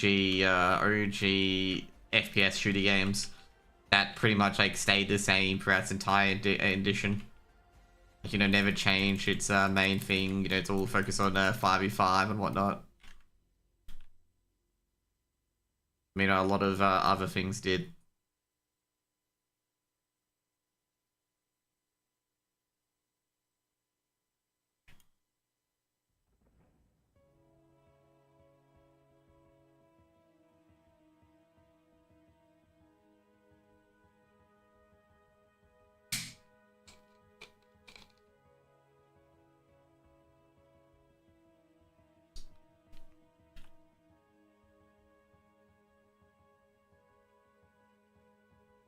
Preparation for ceremony. This is odd with this quest because like there's meant to be feathers, but it doesn't tell me. Okay, never mind. Harpies. I was gonna ask, like, it doesn't tell me where to get the feathers from, and that's when I found out who we're getting the feathers from.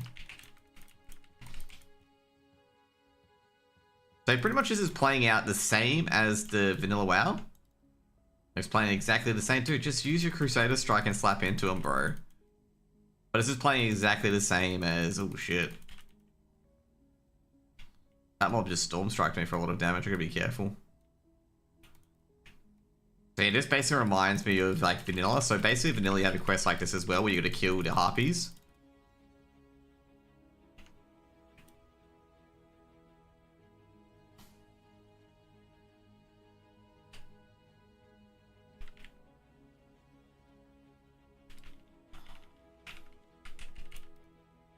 There we go.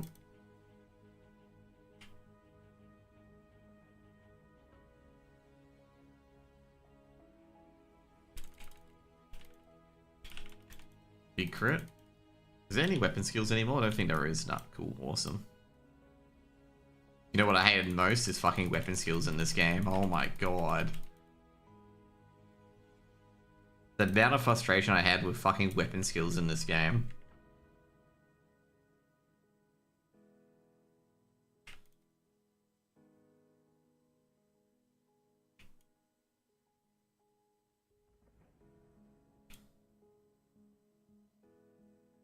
He's just gonna run through all of them because he's a fucking paladin. And he's got like the Wrath set on. No, not Wrath set, the Might set on.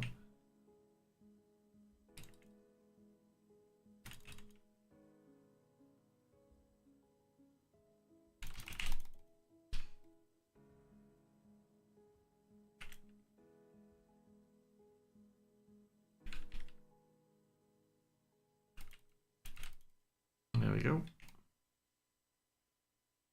That's that part done. Let's need to get the Azure feathers, which is all from the caster ones.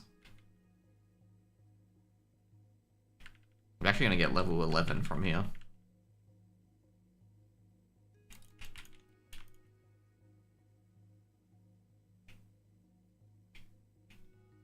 The most annoying part was that he took one of the mobs that I was going to kill for the Azure feather.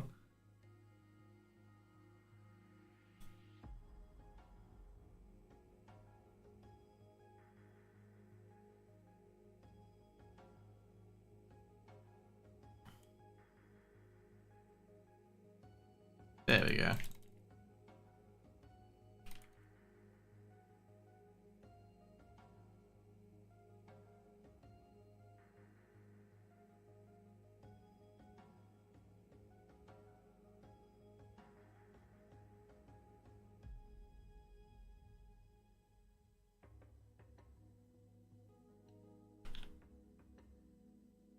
Oh shit, I went the wrong way. I don't know why I went this way. I should have actually gone to the left.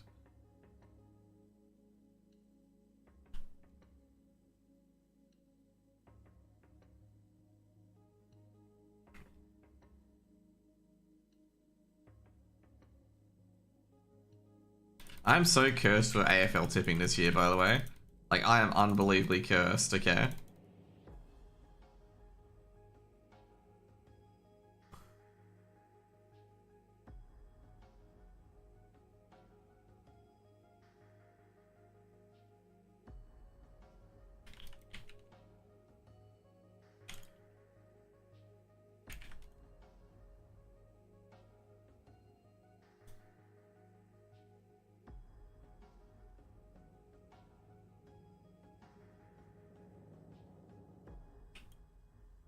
There we go. Camp Sunrise. Bam, bam, bam.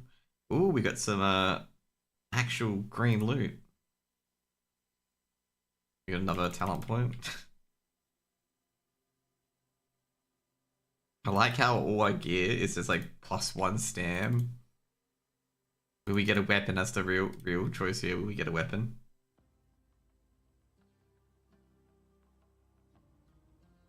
I swear we'll probably get cooking.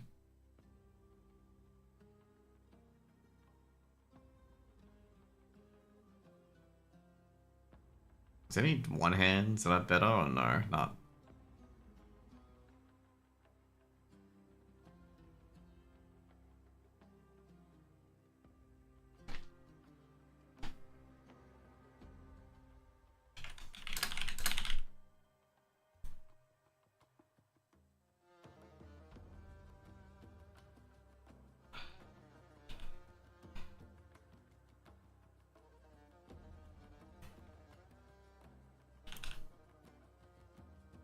Cleanse of Wildman. Yep, that should be easy enough. And yeah, that's pretty much it. And that should be the thing zone done, right? Hope so.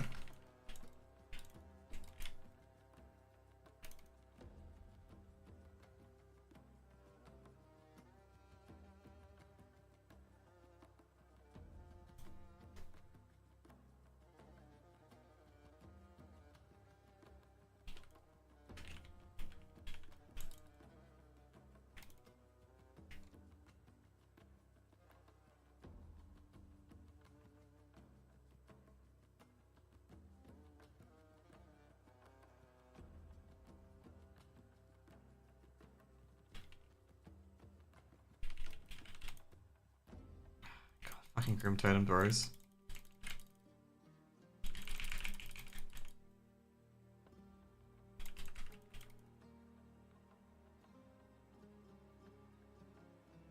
There you go, the last cleanse.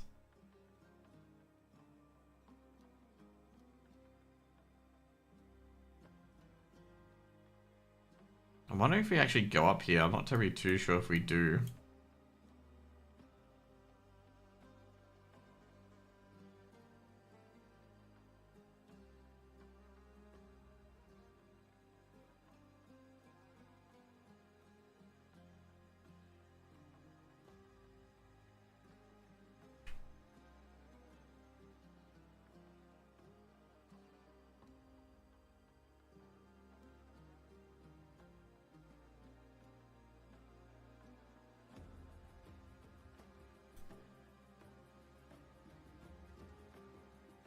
So you got a +1 stam.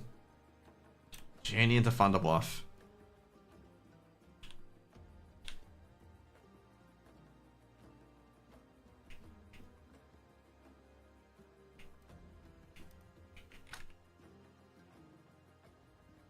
Yeah. Any must hear of this. Okay, cool.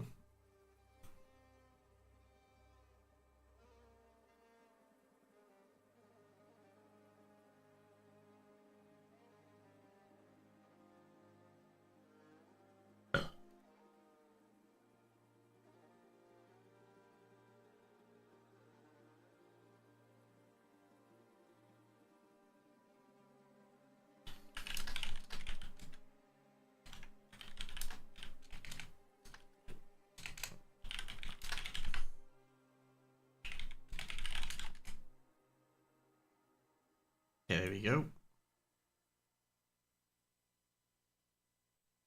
Oh, we'll get level 12. Oh, no, we won't get level 12 out of this. We'll hit Barons at level 12.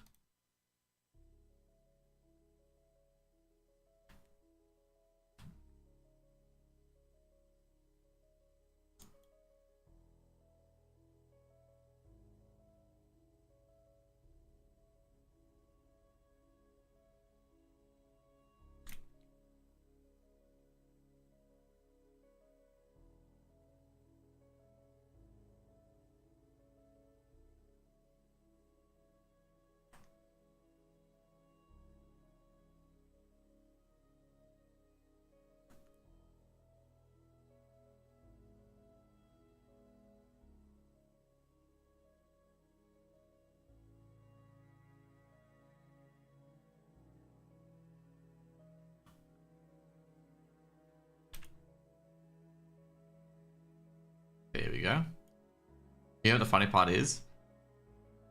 These elevators don't exist in vanilla, okay? These elevators here, they don't exist in vanilla. So pretty much you cleanse the wells and get a personal elevator into Underbar. That seems pretty cool. And then you get this dumb quest. Okay, cool. Oh crap, I didn't realize I had all of this in my inventory. Well, let's get some levels up, okay?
Oh, we got the Coda Hard bag as well. Shit.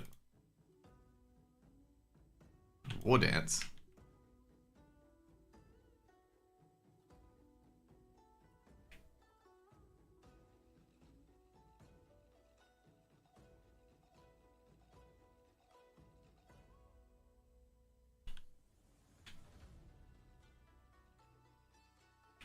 Oh. Gentle as a giant. Oh, we got a one-hand mace with 1 agility on it. That's pretty good. Oh shit, which one? I think you do want to. Do you want to play agility on this dude?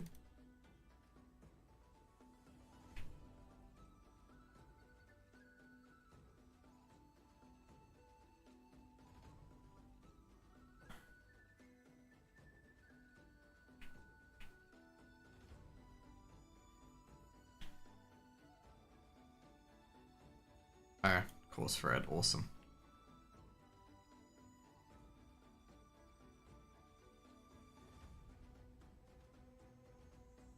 Easy.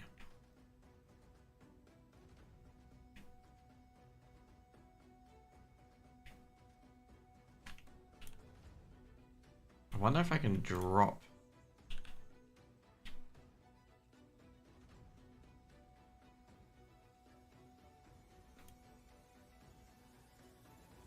Will I die to full damage if I drop off?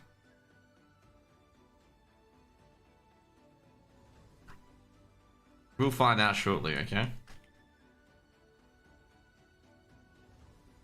Yes, we will. But it's still actually quicker because,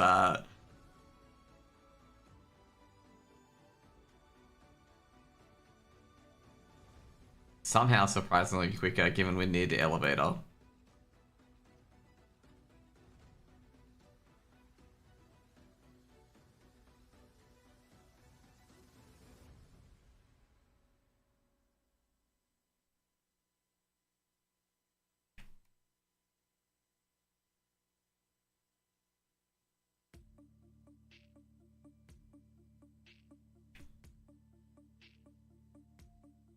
So that's Stone Talon. Oh, it is Stone Talon Pass.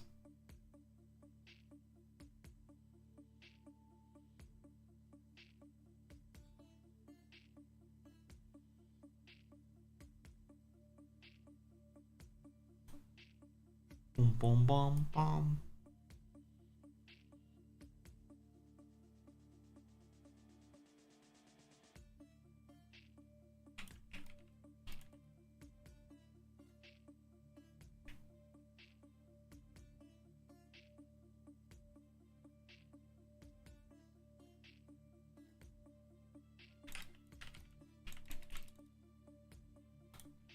There's level 12.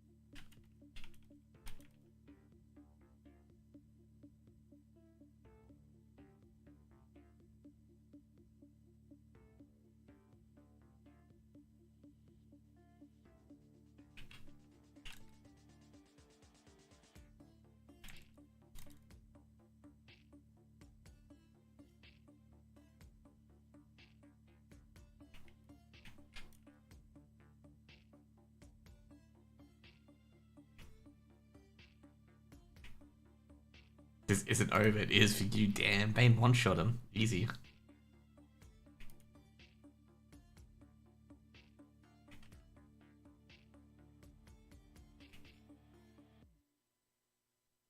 Yeah, there we go.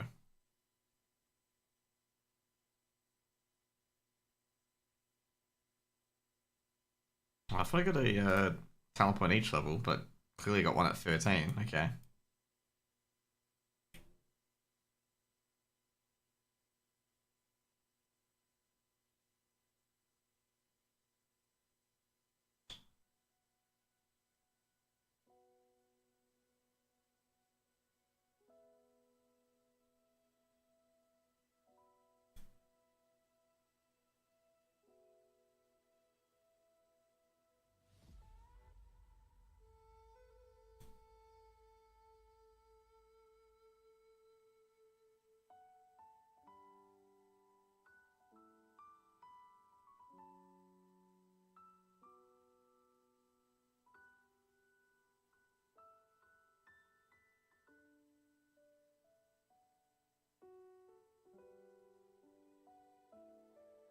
Such a sad song, actually, this one.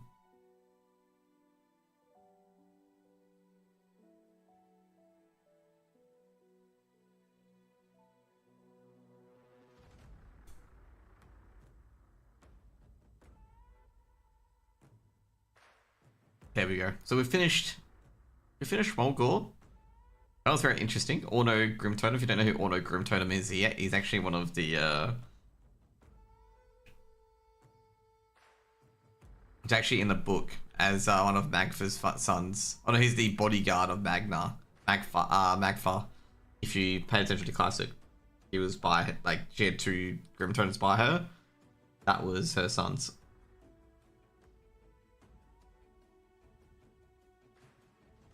All the Tauran tribes have that one, that one tribe that tries to backstab them, like, the fell Tauran dudes in High Mountain and shit like that drank the blood of Nazul. Sorry, not the blood of Nazul, blood of Nanaroth. Okay, here we go. I think we got Walk with the Earth Mother here.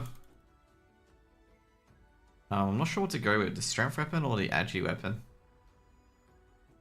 I'll go with the Strength Weapon, given the back.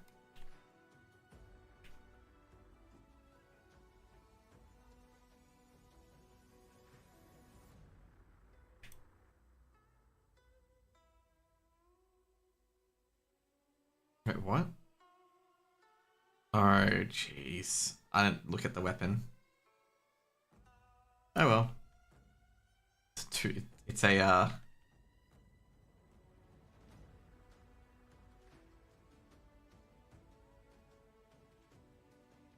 it's a two-handed weapon. Didn't even look at it. Oh well.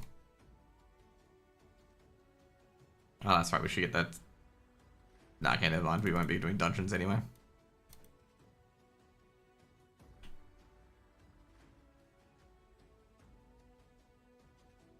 Send me to Orgrimmar.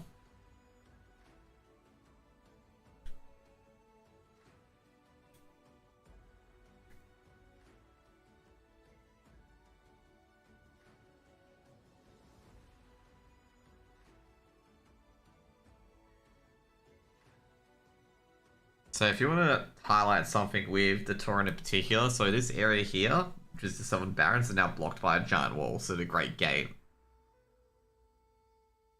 And also from Ferrimore Isle, so from here, all the way down to here, is a giant bridge that they crossed as well.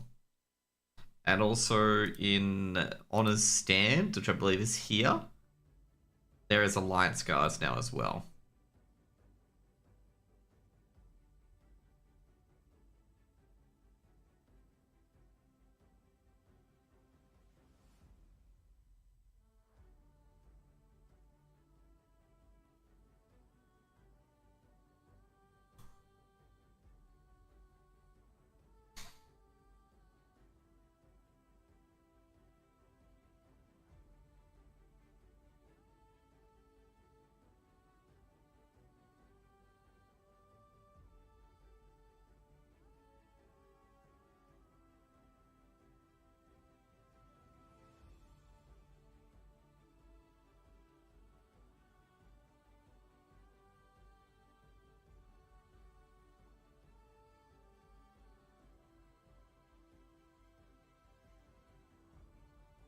So welcome to the Barrens. We'll be going here shortly. Because he would tell you to go to the Barrens, basically.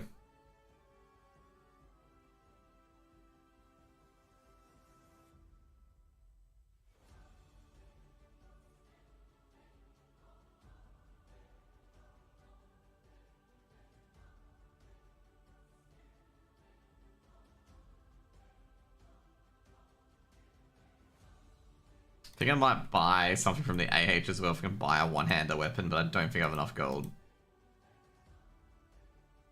just so annoyed that I bought I didn't check if it was like a one-hand or a two-hand.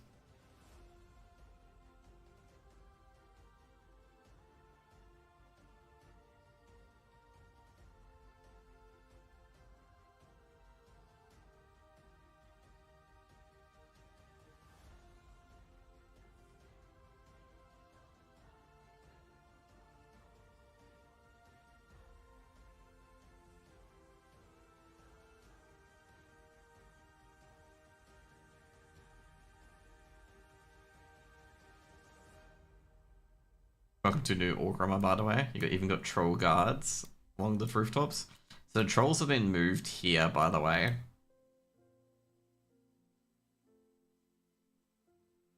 And also look at the new throne room.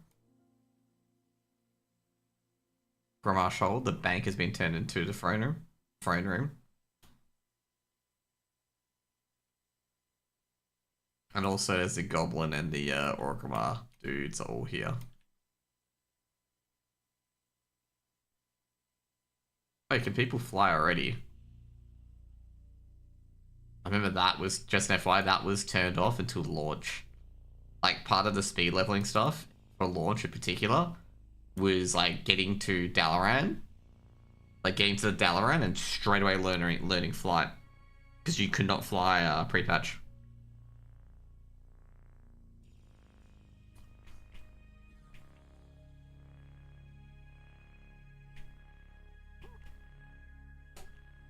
So that is an interesting change that you can fly pre-patch. Then again, a lot of people are still on the ground. Oh, never mind, there are people near. But yeah, in the actual Cataclysm pre-patch, you could not fly. Like, no one could buy a pilot's license.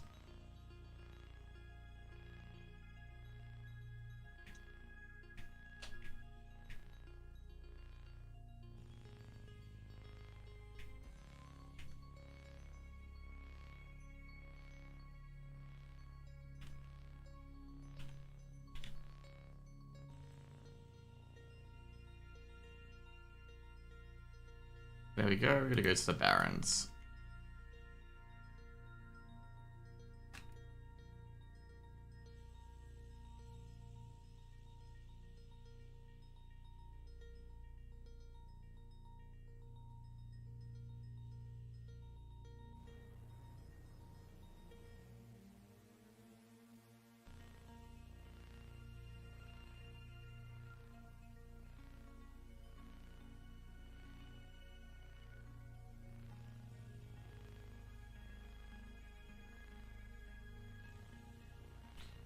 So eventually Orgrimmar gets a portal room. This becomes like a bit of a portal room as well. I remember the first time when I came to Cataclysm, and I, yeah, woke up to this basically. So like basically everyone who's in Orgrimmar got zoned out to here. Okay, so you had this beautiful, beautiful like fortress area. It was actually pretty awesome.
Smash it out.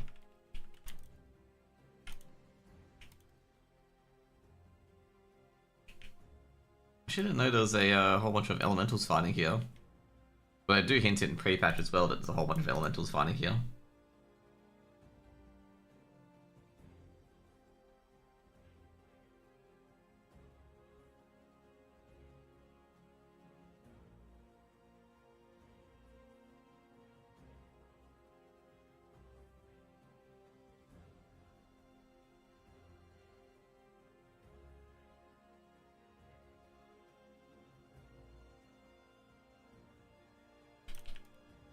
There we go.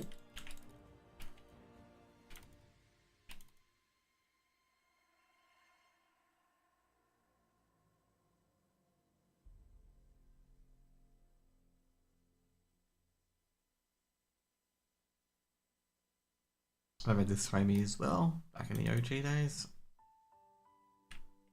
You had to do a quest to kill him.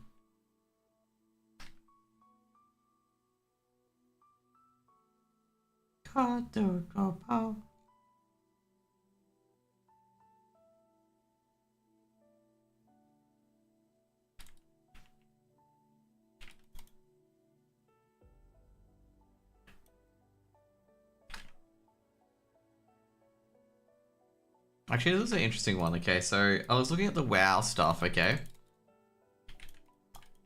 I completely forget that I still follow Jamili, okay? And Jamili is not exactly a nice person, just FYI. He's a bit of an ego and he's a bit rough around the edges and whatnot. So, there was one guy in particular, one of the newer casters in WoW Arena, I don't really pay attention too much, that was looking for some feedback on his casting and whatnot. And, like, Jar really gave it to him, okay? Like, gave him the feedback and a bit more. And, there's a lot of people who was basically saying that he was being a shithead and he wasn't bringing up any good points. And I'm like, oh, okay, I'll take a look at it. And, Jar was actually, like, other than, okay, so this is what Jar said, okay? There was only really one thing that I felt Jar was pretty much wrong on. But everything else is really, like, a really, really strong point. So Jar basically said to this guy, like, first of all, get better at the game, learn more about the game at a higher level so you can understand what's going on better. So, you know, that's definitely one tip, because that's what Launders did. Launders just started playing CS and learned from the pros and started talking to the pros on, you know, what's the default, stuff like that, and why things are done and whatnot. Like, you know, that's what he did.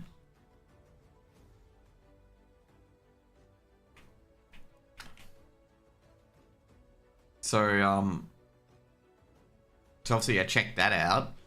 The next one was, the next one, which is the one I disagree with, is that he said that stop being biased, stop being biased, which is, I don't agree with that. It's, you're allowed to have favorite players and whatnot, and that's fine. Like, that is fine to have favorite players and whatnot. But you shouldn't be, like you shouldn't be held to, like, you know, you shouldn't, what I'm going to say is that you are okay to be biased to certain players and like certain players and their playstyle. That is fine. Like, you can say, like, I like how the stuff he plays and whatnot. But the other part is, like, I pretty much agree with. Learn about the players, their history. It's very clear that you're favorable to certain teams, certain players. I don't think that's a bad thing, to be honest. Like, I don't think it's a bad thing at all. Someone's clearly doing the Baron quest because a lot of these guys are dead. And the reason why I disagree with that is that there are, like, all the top casters have got some bias one way or another or whatnot. Like, they're not all just absolute robots. Like, you're trying to expect a caster to be a robot, which is not possible. But, like, basically some people got their panties in a twist saying that, like, Jar was giving bad advice. Now, if you don't know, Jar has been known, like, in other circles of being, like, really racist and just a general dick to people, which I highly agree with. He has been generally a dick to people. He's not a exactly nice guy, as per se. Like, he will tell you shit to your face that you may not want to hear. And, like, you know, maybe very, he's definitely, like I said right now, he's definitely a bully, I would say. Like, you know, he's up there with a bully considering the way he treated Pika and whatnot at times. But anyway, you know, he can be like that. He can come off like that, but I don't understand the criticism of Jar here, because I think Jar's giving very good advice, very key advice. And if anything, I would like tell casters to take that advice, because Jar's serving it real good. So he also said as well, stop being so extreme with everything you are saying at all times. This is basically stop hyping every single moment up. You try so hard to make up for your lack of expertise and experience with exaggerated words and phrases and tones instead of actually paying attention to what's going on in the match. Which is, like I say, for a lot of casters,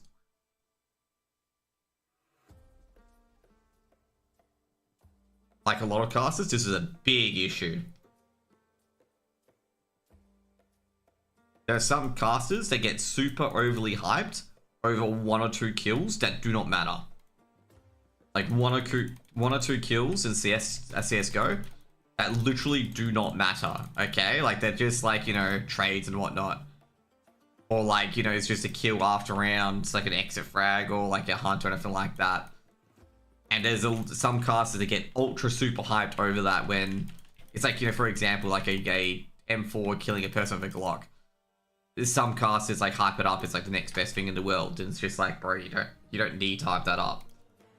And I'm like reading this going, this is good advice. Then why did I get a retweet from Nor saying that this was bad advice? Because this is really good advice. This is the sort of stuff that you want to have someone say to you. Now here's another one, okay? This is really fucking important for a lot of casters, okay? A lot of casters. And in life lesson as well, okay? Life lesson. He basically said, get over yourself. You try so hard to think of funny analogies and clever things to say during a match at the worst times. It's just rude and cringe. Like I say, he was overt, like I say with Jar, given how I watched this guy in particular, Jar is very harsh here. Like I say, he's very, very harsh. But like, this is like, you take that into consideration. Like, what he's trying to say, he's actually trying to help you out. He just basically said, it's not super complicated, just learn to properly talk about what's going on in the game at a good pace. Once you got comfortable with it and skilled at doing that, so he's basically saying, get the basics right first, and then put your own twist on it afterwards, okay? And he basically states right away, he states that this is probably the most core point that people need to be aware of. People are there to see the teams and the players. They are not there to see you, okay? And I think that's a key aspect that some casters are going to realize, is that people are here for the games, not for them. Okay, so they got to make it, like, everything they do is to prop that game up.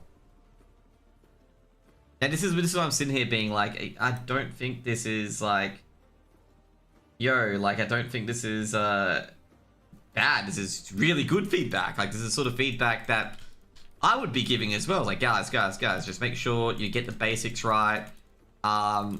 Funny analogies are, you know, here, you know, funny here and there, but make sure it's not in, like, you know, critical moments or anything like that. This is the sort of advice I would be giving to casters in particular. You know, of course, have fun with it, but at the same time, just make sure you are giving a clear picture to everyone of what's going on.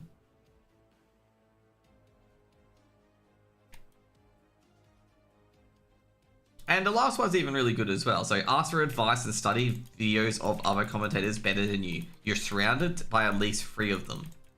So he's referring to Ziku, Super Tease, and I believe... Fuck, I forget the other one.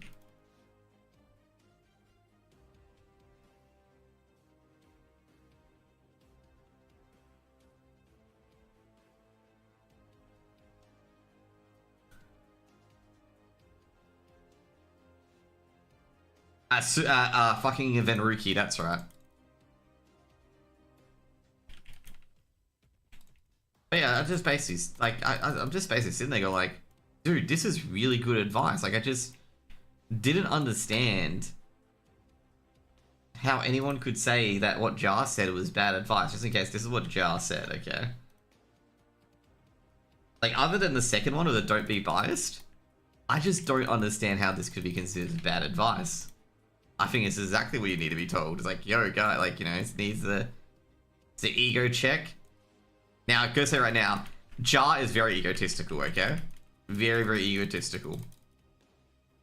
Now, like, a lot of people just, like, a lot of people didn't even address what he said and just basically said, oh, aren't you the guy that's super racist? Or aren't you guy that's this? And, like, I gotta say right now, it's kind of like, not just proving his point. It's like, kind of like, bro, like, you're not arguing his, points at all. You're arguing that he has a bad reputation and he shouldn't be listened to. And I think a lot of people fall into that trap as well when they're trying to support casters and whatnot, is that they will attack anyone who dare criticizes their caster or their stream or anything like that. Even though when it's coming from, I'm not sure if it's coming from a good place or not, because of course it's Jar. But like it's very good advice. It's incredible advice.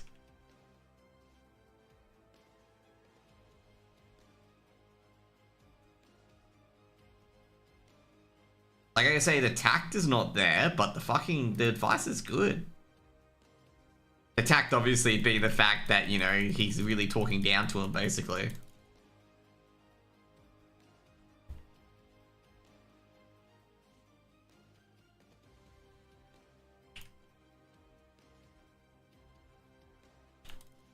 I think I've got Flame Tongue Totem, yeah I do. I think I've got a few other skills I'm learning, like Purge. Oh, got Res too. Oh, well, we could learn that later.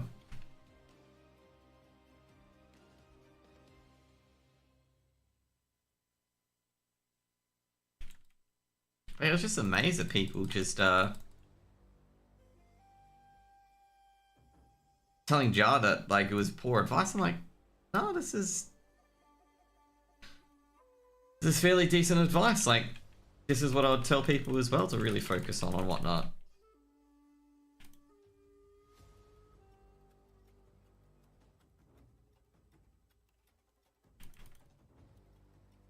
Like, that's what I even tell myself at times. Like, you just remember the guys are here to see the game and not here to see you.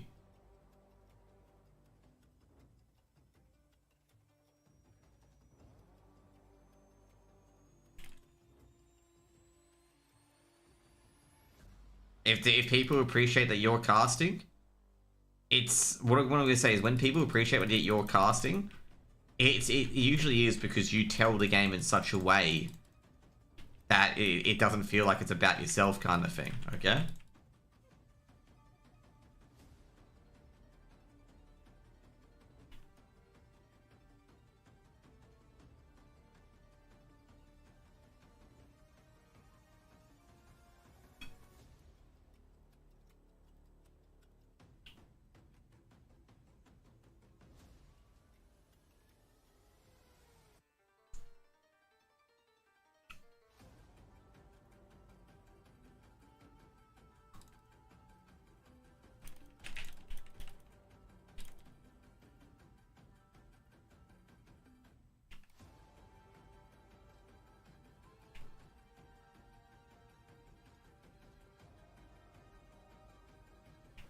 Oh god, this peon griefs me so hard because he runs out trying to get cry for help.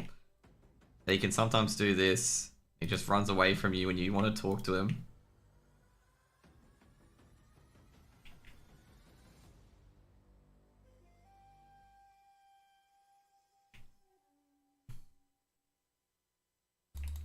Such a griefer.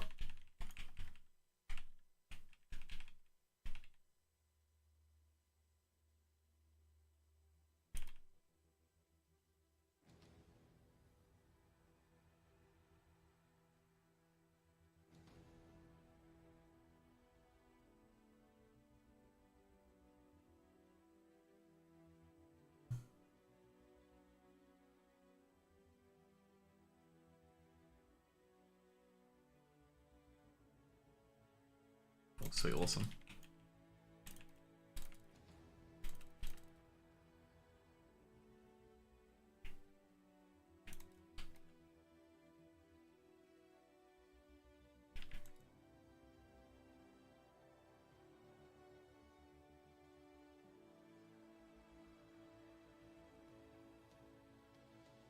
What level of skinning am I at? Level 75? I was going to say, I was actually going to ask, like, am I at 75? maybe I should have put a Orgrimmar as my portal.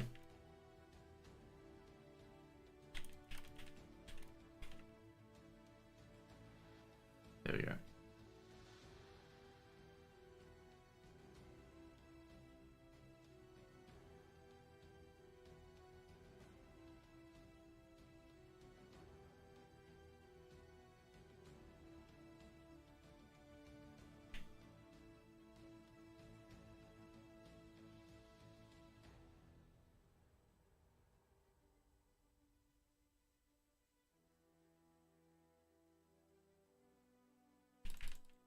I think when I get to Crossroads, then I'll probably be flying back.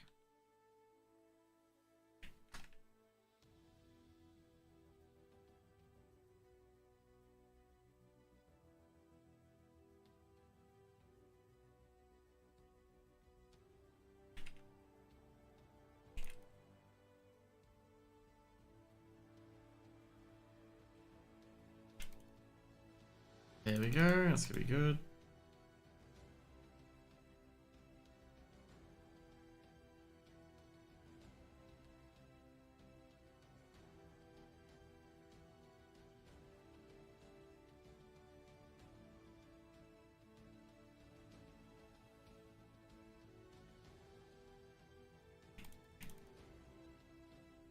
Sweet. The Firewatch offensive is the supplies or not yet?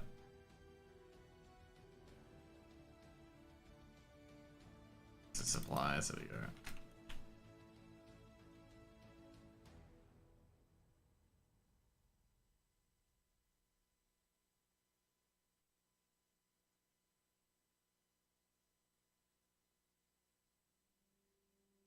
Easy peasy.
It's actually kind of interesting. People like, so I've released a video with like the quick way to get to level 60, okay, for like season discovery in phase 4, and I'm getting quite a bit of dislikes on it, okay, and I guess right now I really don't understand the reason for the dislikes, because obviously I want to make sure it's nerfed. I think it's like people who genuinely don't understand like how hardcore like some of the speed leveling community is. Like they all think that people like them and they just like sit there, get their pre-quests and that's it. Actually, some people don't get pre-quests to be honest, but like I think a lot of people have got to realize that like some of these people actually try really, really hard like to level faster than the pack. Because that one guy told me like about the my idea of how they're going to speed level was autistic and a word that can't be said on Twitch. And I'm like, bro, people are going to do that. Like, I've seen people do that. In fact, people, I think Dragonflight killed it with dragon riding. But people did that in Shadowlands where they had like a speed set. They farmed specific mount items from previous expansions. Like I said to one of the guys, like I think you like underestimate how far people go to speed level. Like, holy moly. And also the guy called me like autistic as well. It's like, bro, like, it's because you don't think about it that way. Like, you know, how important that is compared to other people who do think about it that way.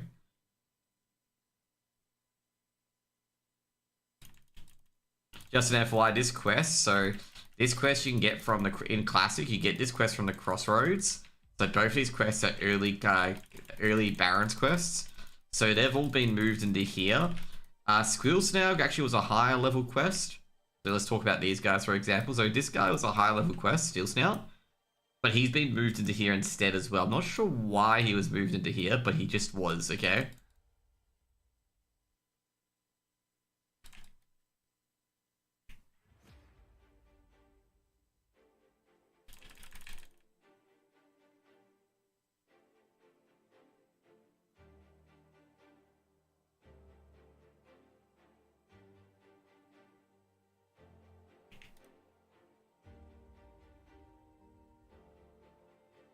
A lot of people do wonder about these quests and whatnot and like how they came to be.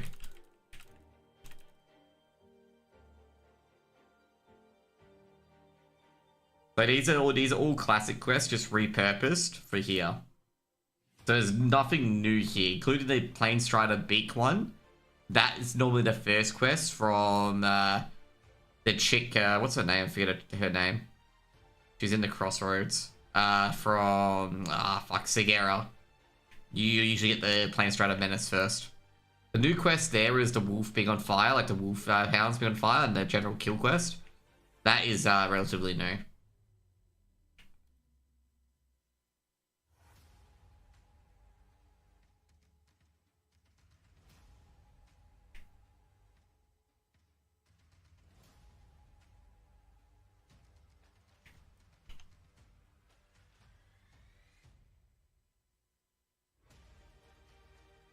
So what they've done for Northern Barons is that after we hand these quests in, we'll go on a caravan ride here, and then we'll go to a caravan ride in the Crossroads, and then you get ported to your respective quests based on the quest chains. And in the end, you end up here, and then you go out this way, basically.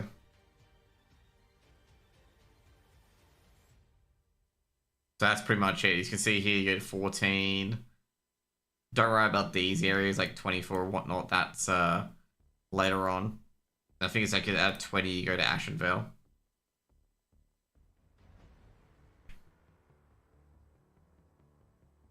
This used to be a very weird kind of area. Like you used to come here just to go to the next zone. Like you get your stuff planted and then that's it, okay? You just go to the next zone. It was a kind of a weird territory because it's just like, oh, you come here and see you later, bye. Like, there was really nothing going on in this zone. It was a very strange zone, let's just put it that way. Where, like, yeah. I know I'm saying a lot of yeahs and whatnot, but it's like a really strange zone. Where, like, you pretty much, like, you came in here, you got the thing stamped by him, and then you kept going to Crossroads, and that's it, okay?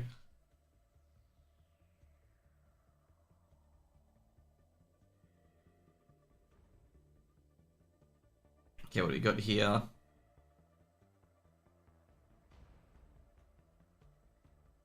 Getting the rogue belt. Okay, so at this point, you talk to her and you get in.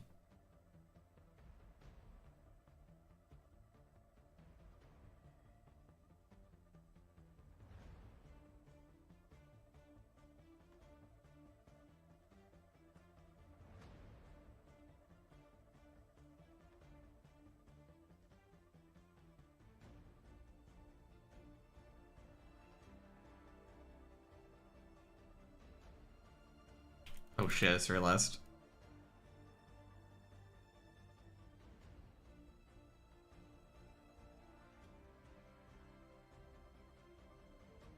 I double clicked it, just an FYI.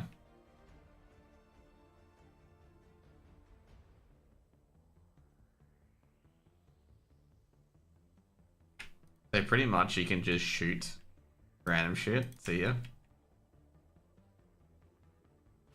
If you want to be an arsehole, you can kill all the plane striders.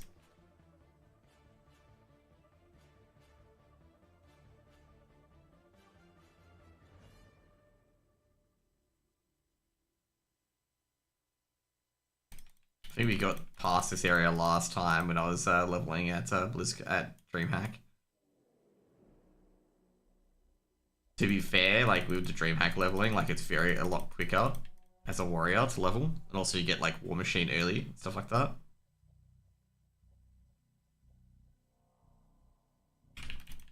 Getting War Machine at level, like I think it was like level 11, which is insanity because War Machine is just 30% extra run speed for every kill you do. So pretty much at this point, you just basically shoot all the pigs dead. You can actually complete this quest with without doing anything, okay? This guy will live regardless of what you do, like if you don't do anything.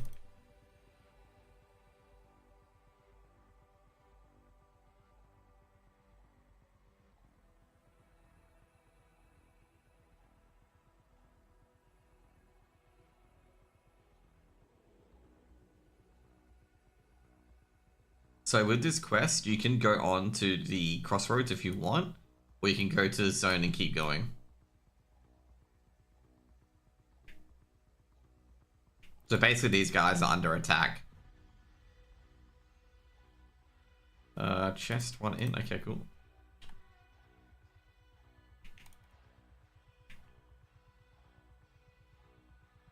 So there's also a hairstone place as well. It's kind of interesting.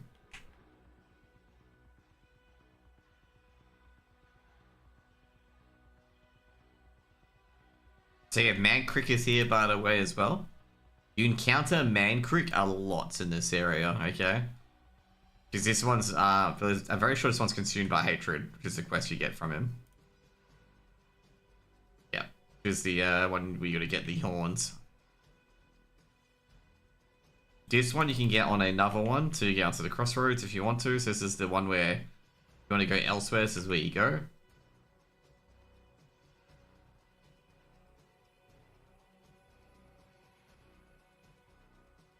And this is the quest where you get the token kill quest.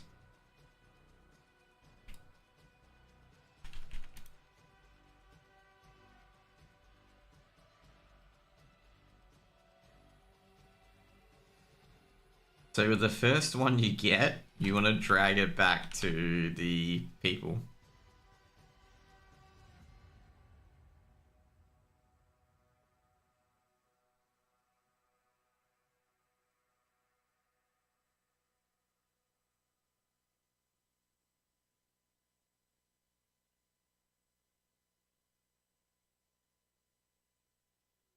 There we go.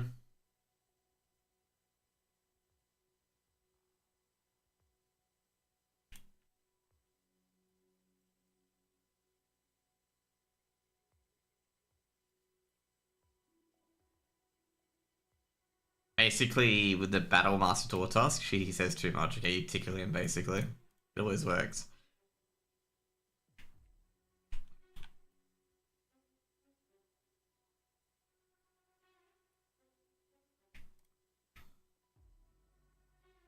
I love how funny it is when you tickle torture him. It's actually quite funny.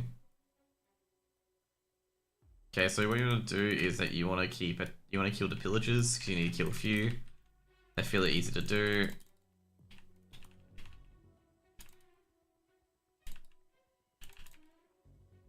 Okay, cool.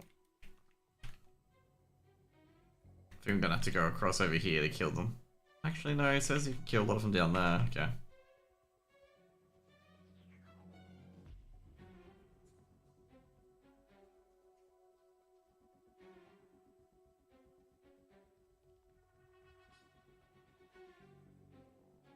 I'm starting to feel like I should have actually kept moving along and get the quest to kill the Zephyr down here, or Zephyr down here.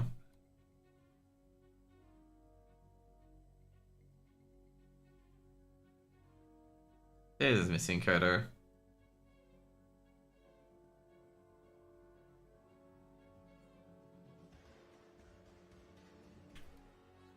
This missing Kodo disappeared on me. Rip.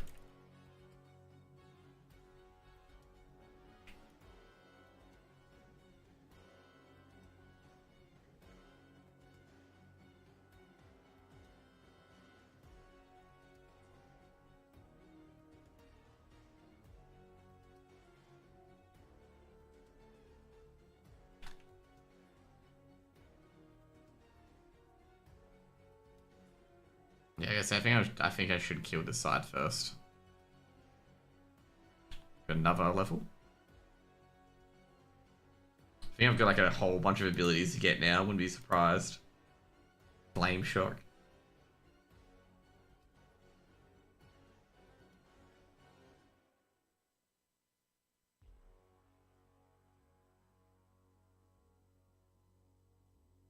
But this is another area that didn't see much action in Classic WoW.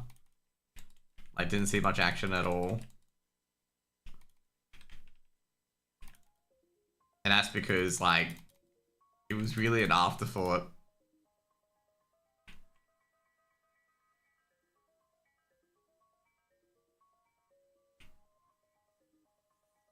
Saintly, you're a nice person. Oh, God. The Saintly buff you get from not torturing the dude. You can torture the dude, but if you tickle him, he'll tell you. I like tickling him though, because he'll talk about how like Tortoise never prepared them for tickling.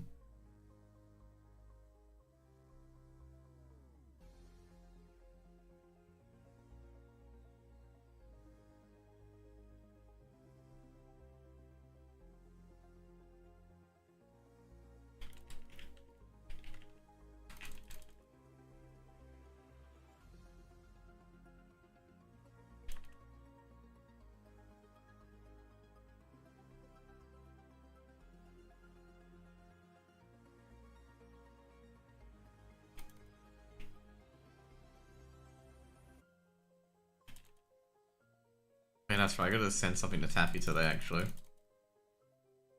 Do that after.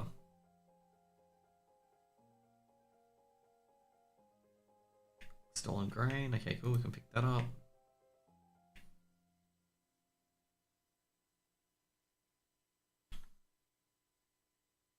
This is the main problem, actually, in these quests in particular, is that you outlevel the zone very quickly.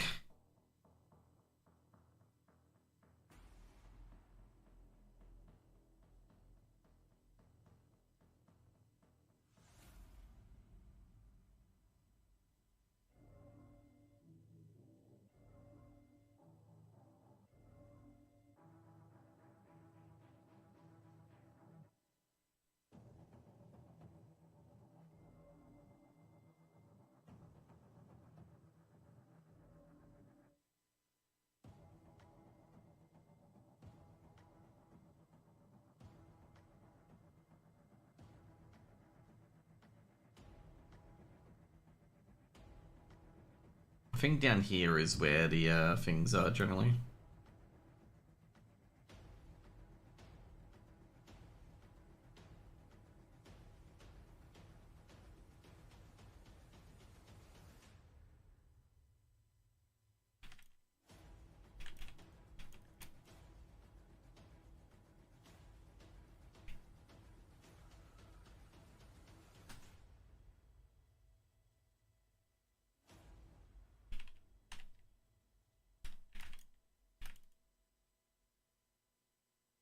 There we go.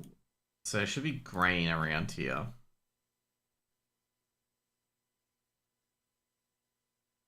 Of course, we got Tortoise coming up as well.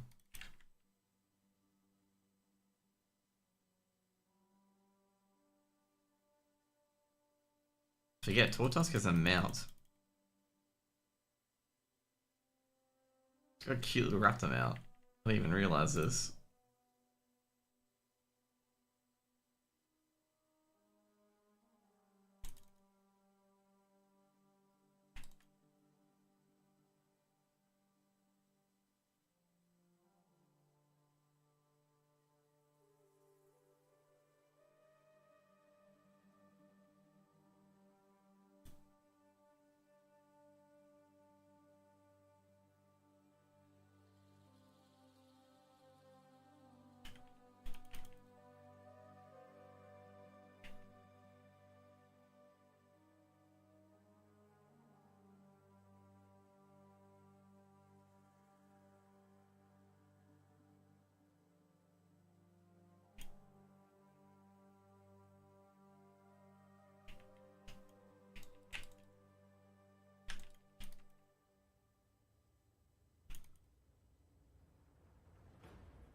Elixir of Giant Growth, that's pretty good. And of course I get Torn Tusk aggroed onto me immediately.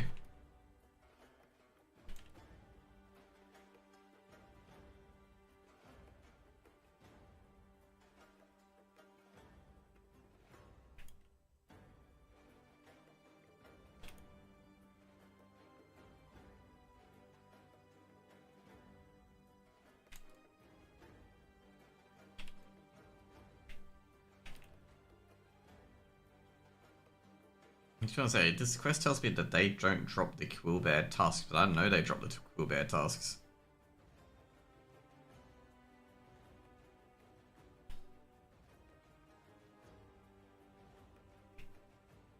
Or Quillboar tusks, whatever.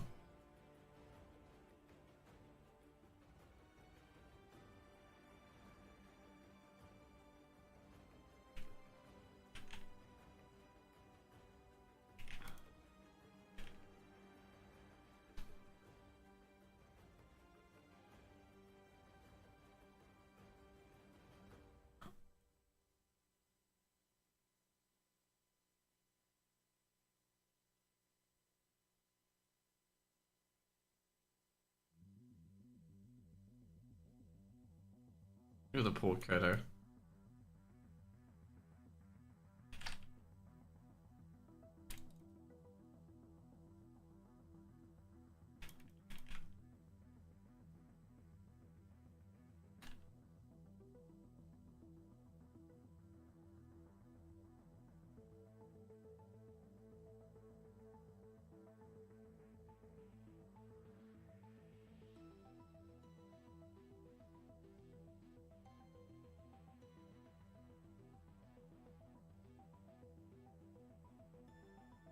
So basically this grain quest is really replace the supplies at the crossroads. So supplies at crossroad are usually around here, but now it's been replaced by this quest.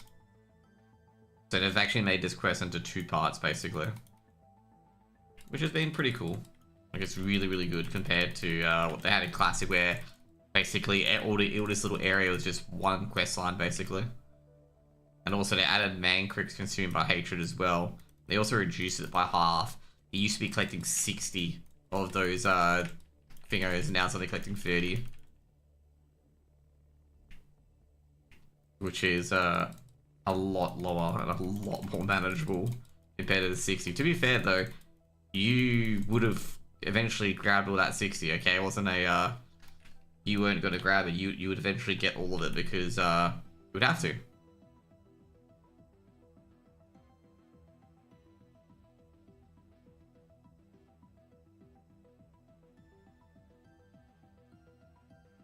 Well, not you would have to, you would get it as you level up.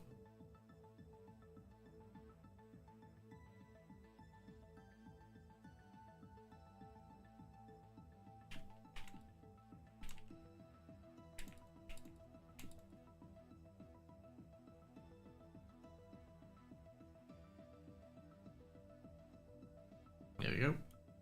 Kodo's return.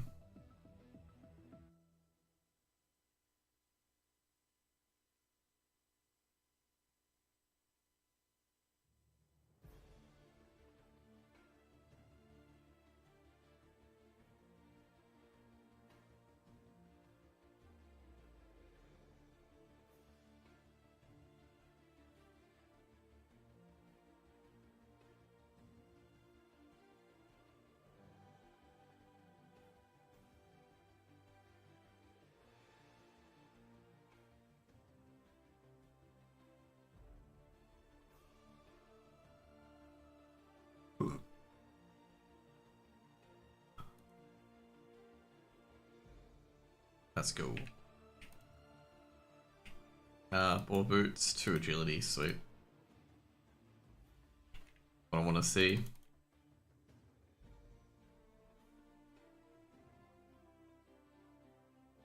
$250 for your rep, bro. I feel like I'm being scammed half the time.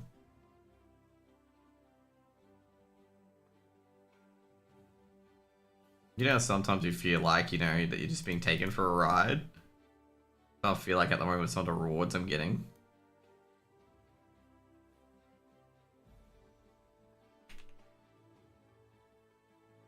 Okay, so once you've done this, you should take the Kodo to the next to Finger.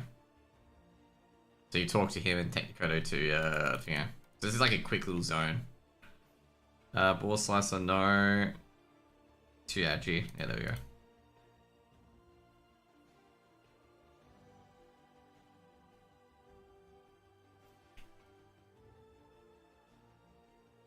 And then bring it on, Rocco.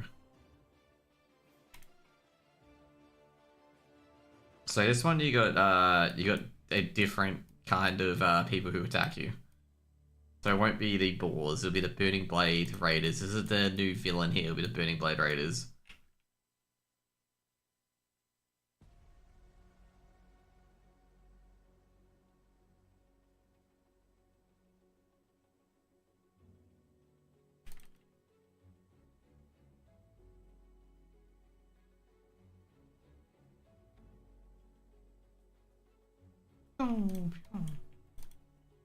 So this time you can't kill the Plane Striders, so you can't grief. That guy bugged. He was meant to jump up with me, but I shot him in air.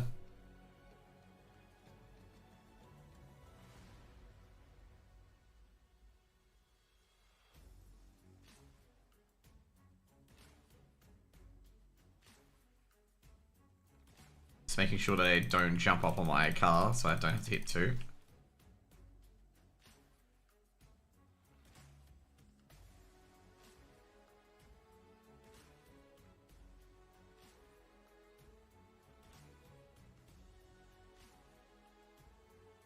Wait, are the mounts account bound? Yeah, they are. Awesome.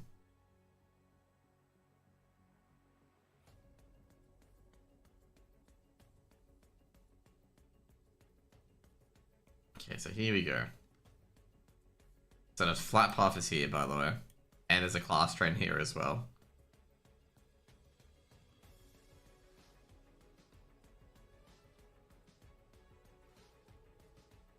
To get the quests.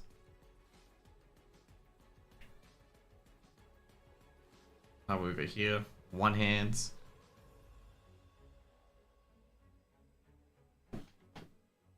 I gotta say, this is definitely an upgrade on the one hands.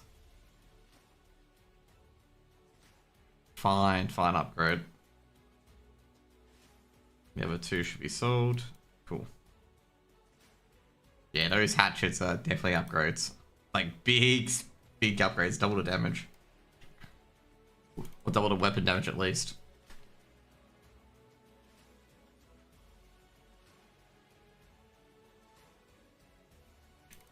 So he used to give you a lot of quests in the Southern Barrens.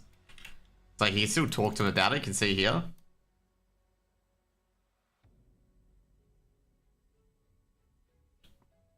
So Fork is like the main guy here.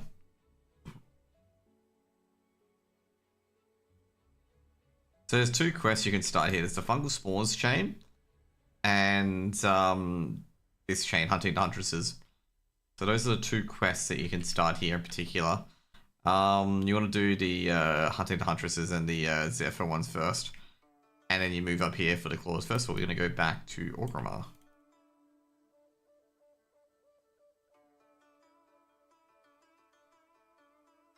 To get... I'm just going to get the professions. Going to get cooking. And to upgrade skinning as well.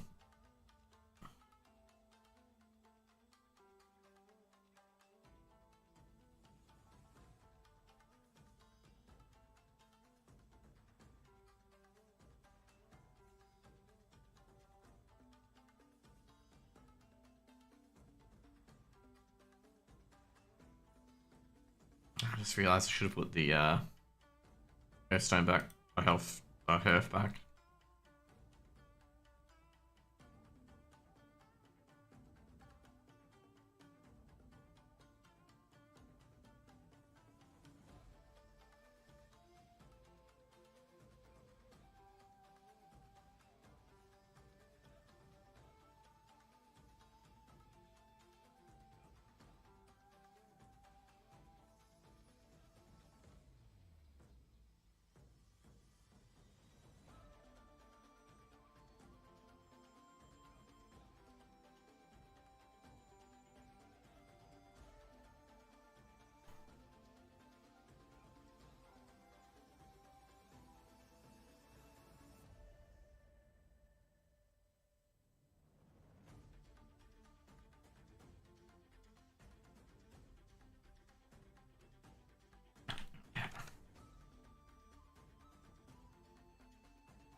Okay, cooking. Well, that's why you can ask these guys where everything's around. Nah. Any Orca grunts anymore? There we go. New, don't want those. Professions. I think cooking's here, yep. And then level working.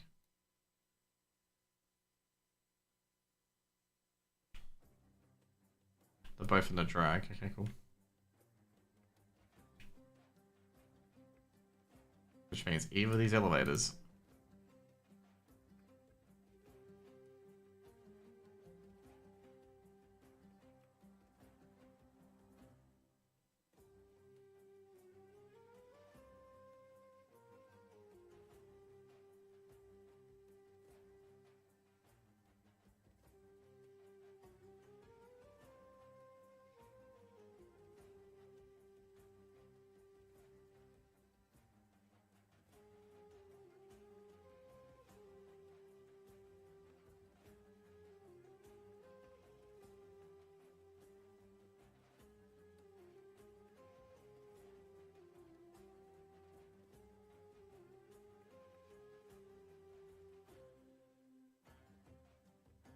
I remember that little area there.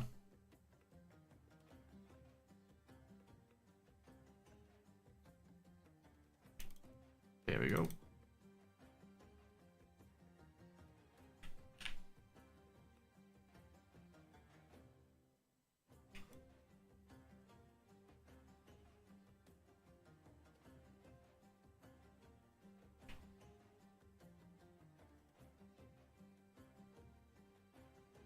Spice bread, I believe, is a, yeah, spice bread's actually one of the easiest ones to make.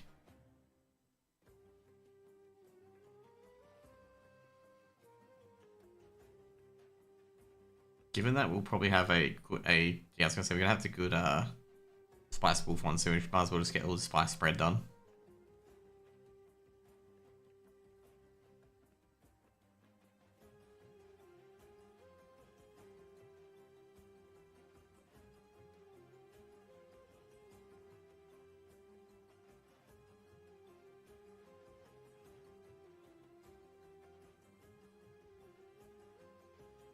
Okay, cool.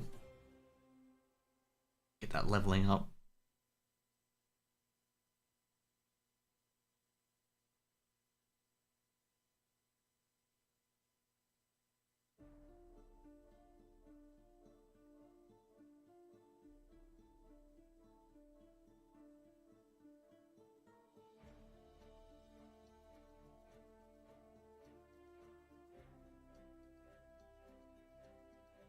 Actually, 2 seconds. I saw that's going yellow.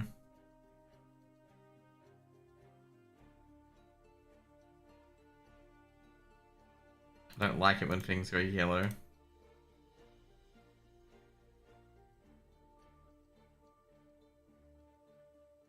Green. Still getting like pretty decent chances of a level up. If we get to 39, we can eke out getting level 50. This guy's getting all his recipes for Kata.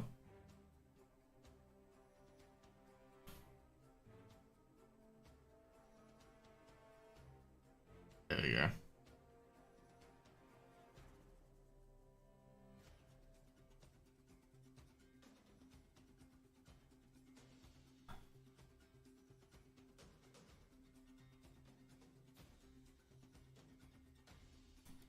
Next one's the Spice Wolf, mate. Ooh.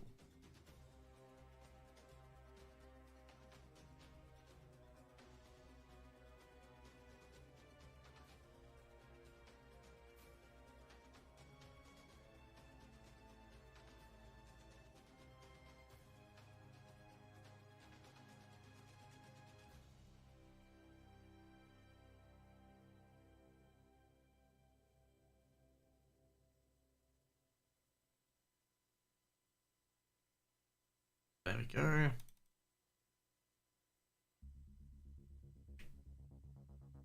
Eventually we get more of these, by the way. Okay, awesome.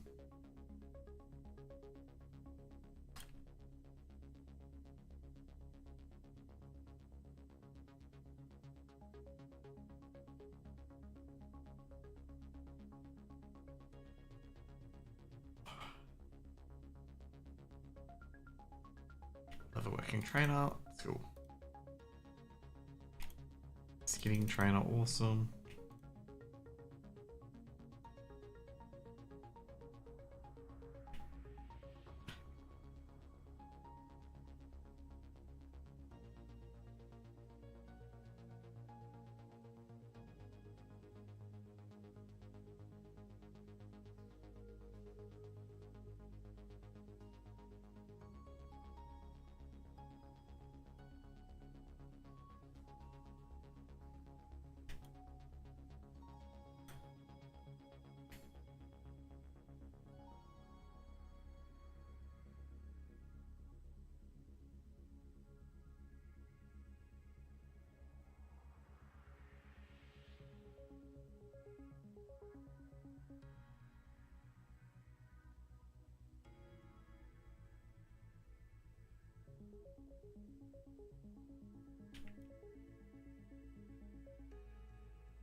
We got 2 light hide as well. Oh jeez, I gotta say, I could get 50 with the belt. To be fair, I guess the braces at yellow as well, which is good.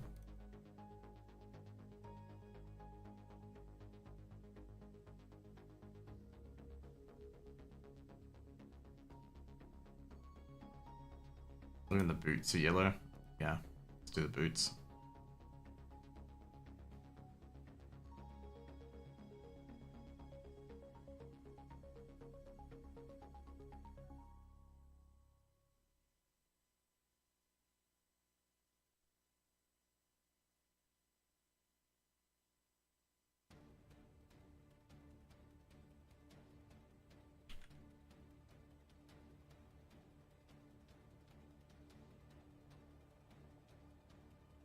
He's got 51 level working, so we've actually got pretty high level working. Hang on. That cloak still? Ah, crap.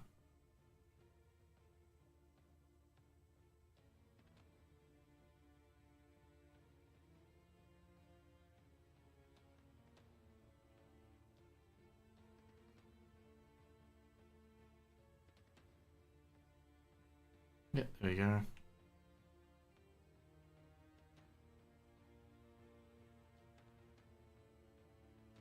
To be fair, we'd still be skinning a lot of light lever anyway. So initial lever armor kits will just give you armor and that's it. That's pretty much what it does. Okay, cool. We got cooking done. First aid. I forget where that is. Do we have... No.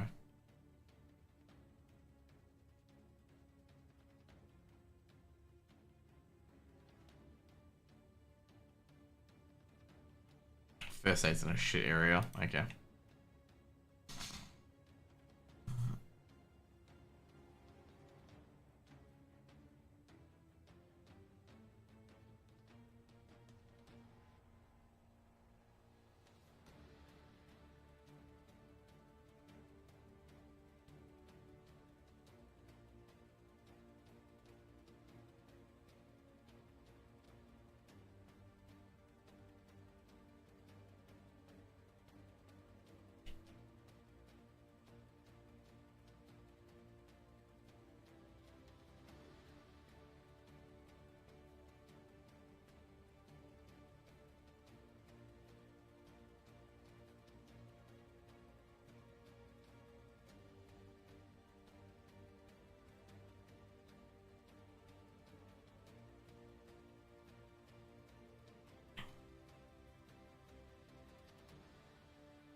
I think what I'll do is I'll go to bed after this. Lights the Bayrons Crossroads, and I'll go to bed. I've got to write a few things as well before I go to bed.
What will we get to? 14. It's alright. No relic yet.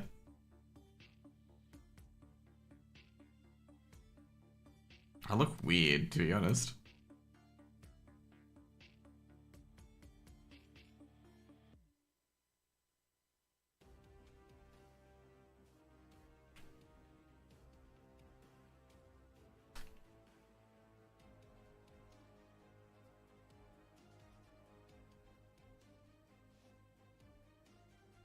There's a shaman trainer. So basically they moved a class trainer to the second zone as well. So yeah, there we go. We'll get Perch.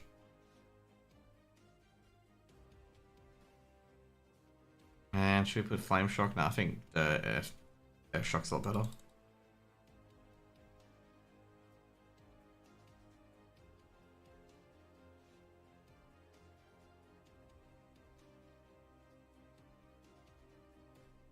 Anyways, guys, I'll be off. Hope you guys have a great day, and I'll see you guys. Well, I won't see you guys tomorrow because I'll be at the AFL tomorrow. So yeah, I'll see you guys potentially on Saturday, on Sunday. Saturday or Sunday. I am potentially busy on Saturday or Sunday. We'll find out. But it'll be a very, very chock-a-block weekend for the next few weekends or so, okay? See you guys later. Peace out.